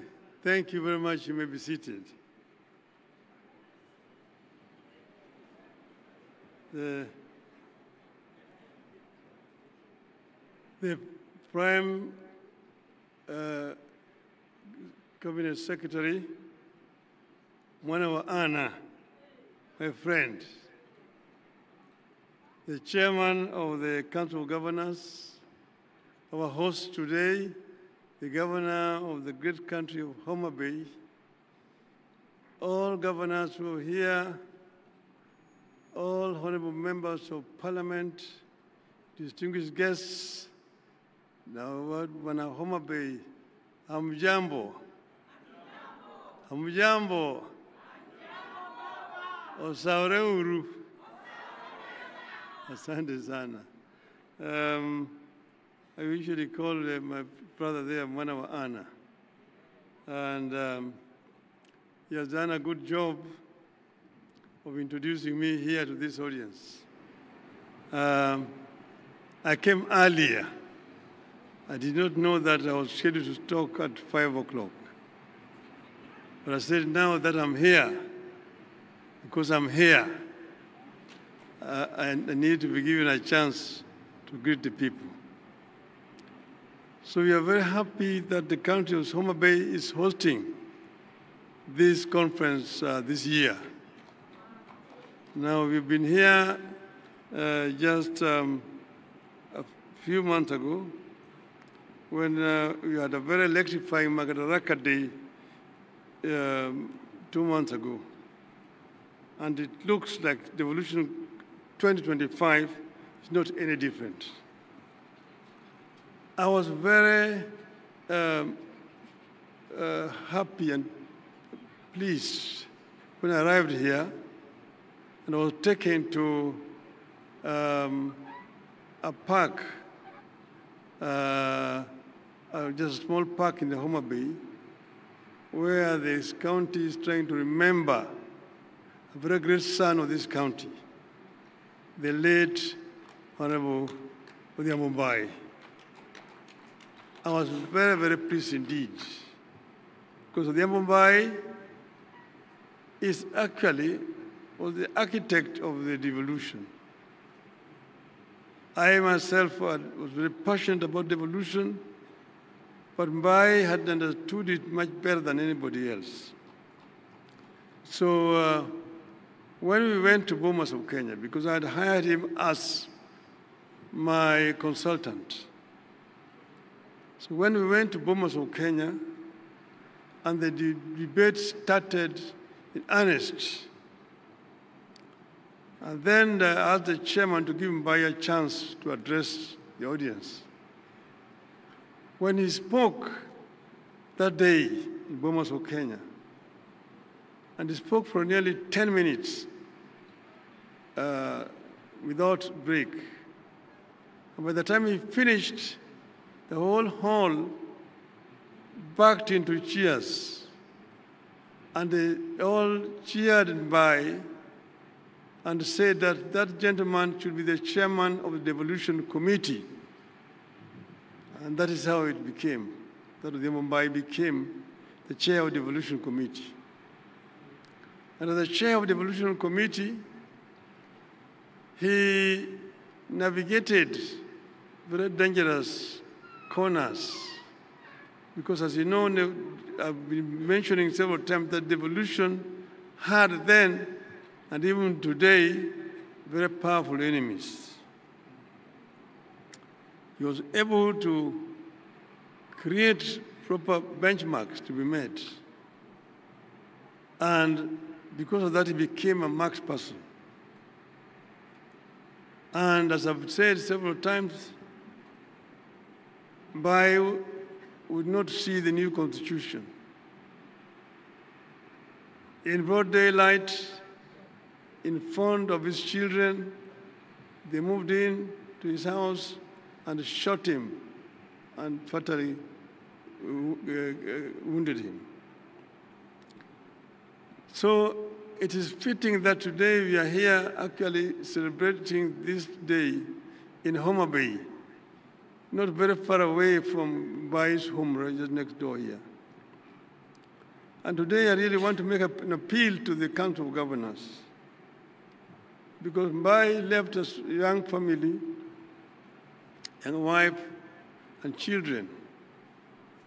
And if the Council of Governors can see it fit, that you get a kind of a fund, a small fund, you can just put in 5,000 shillings a month, that will go a long way to help the family of the little Mbai. It's an appeal. But then, let's get back to business. And let me begin by declaring a familiar interest. I believe in devolution. I believe in more, not less devolution. I believe in a balance of power between Nairobi and the counties. None should stand in the way of the other. I believe in strong county executives oversighted by equally strong county assemblies. I believe in a Kenya that sees the strength of each of the 47 counties as the strength of Kenya. But let me say, county government are supposed to be oversighted by county assemblies, not the Senate. So therefore, it is unnecessary for Senate to be summoning governors to go to appear before senators in Nairobi. Only the public accounts and the public investment committees should summon not even governors, the chief executives of the county government. It's a waste of time, all the time summoning governors to come to appear before parliamentary committees. Centralism still has strong supporters, but I believe its days are in the past. Centralism comes with some bad habits. It thrives on keeping the whole country waiting for Nairobi to make decisions on very local issues that Nairobi knows little or nothing about. Devolution beats centralism at allowing local people to make decisions on local issues. Decisions affecting only Homa Bay should be taken in Homa Bay or any other country for that matter. Only decisions affecting the whole country should be taken by the national executive in Nairobi. I believe local policymakers bring more insight to local issues, are more likely to be more accountable, transparent, traceable, and named and shamed. But people are now looking for more than proximity. They are looking for performance, productivity, and partnership at every level of leadership. People want counties that are economic powerhouses, not mere administrative units. And you know, we're here because of historical circumstances. You had bigger units, you had regions which had what you call economics of scale. But enemies of devolution undermined that arrangement. Our focus must now be on leveraging devolution to achieve increased productivity and delivery of efficient and quality of services. Devolution for the people, for prosperity. People need more integration and coordination, not just between the county and national government, but also between counties. We want to see Wajir, for instance, having more collaboration with Garissa or Machakos with Kajiado, and complement each other instead of competing for destruction. So I want to share some reflections on how devolution can be revolutionized and how county and national governments can adopt and lead the country into an equitable future. A future in which we all accept that each part of the country is unique in its own way, has its own history, challenges, strengths, and ambitions. Only when all parts of Kenya pull together in one desired direction will we achieve prosperity for all. The counties are not equal or similar. Even this region, for example, you take Homa Bay, next door is Kisii, You see? And then the door is also Migori. The three counties are not equal or similar. In Homa Bay here, they are like monoethnic. They can afford to talk the Luo Upper. Even the Suba speak the Luo. In Kisii, in Kisii they're also monoethnic. But if you go to Migori, they are bilingual. There are Koreans there, and there are the Luos there. So you cannot speak Luo in an assembly in Migori. See, in Kisumu, next door, different from Homa Bay. Though they share the lake, Kisumu has an international airport. Kisumu has a railway line. Homa Bay does not have a railway line, does not have an international airport, and so on and so forth. So counties differ. So, where are we at this stage? Devolution is a process, not an event. It is about finding a balance between national and local aspirations. In this regard, we have made some significant progress. The most important step we have made is to make it the core principle behind devolution widely accepted. The principle of doing locally what is best done locally, and nationally only what is best done at the national level. But devolution must undergo continuous review and reinvention. The world is changing fast. So is Kenya. In 25 years from today, just from today, we will be in a Kenya of over 80 million people. Look at 25 years from today, it's just a turn of the century. And today is 25 years from then. From 25 years from now, we are going to have 80 million people living in this country. The eyes of our people will be on their counties.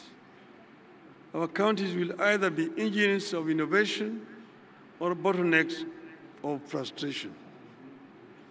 The choice is ours, and we must choose boldly. We need to watch against the transfer of power and resources from Nairobi only for the same to be hoarded at county headquarters. We have to continuously ensure local communities access the devolved power and resources and have the power to decide where funding goes and how the services and projects are run. The formulation of county integrated development plans must therefore be more serious and truly consultative, not mere procedures. Those CIPDs, DPs, must also be implemented to the letter with much more regular references to the people. Needless to say, we have to cut the controlling hand of the national government. We must continuously push the national government to stop micromanaging counties. We must constantly fight off the national government's instinct to hold power and resources. But let me be clear. References to national government's bad tendencies is not a call for a war between the two levels of government. In all devolved systems, getting money and power from either level is always a struggle. You have to treat the contest as an integral part of the strengthening of devolution and the reason for the two governments to build good faith. In fact, even as that task continues, I want to propose that there be some incentives arrangements between the national government and the counties, through which the national government will reward those counties that deliver the best services in areas like poverty reduction, youth unemployment, and environmental conservation. We need to come up with more transparent and independent performance reporting at the counties that gives the public more access to data that it can use.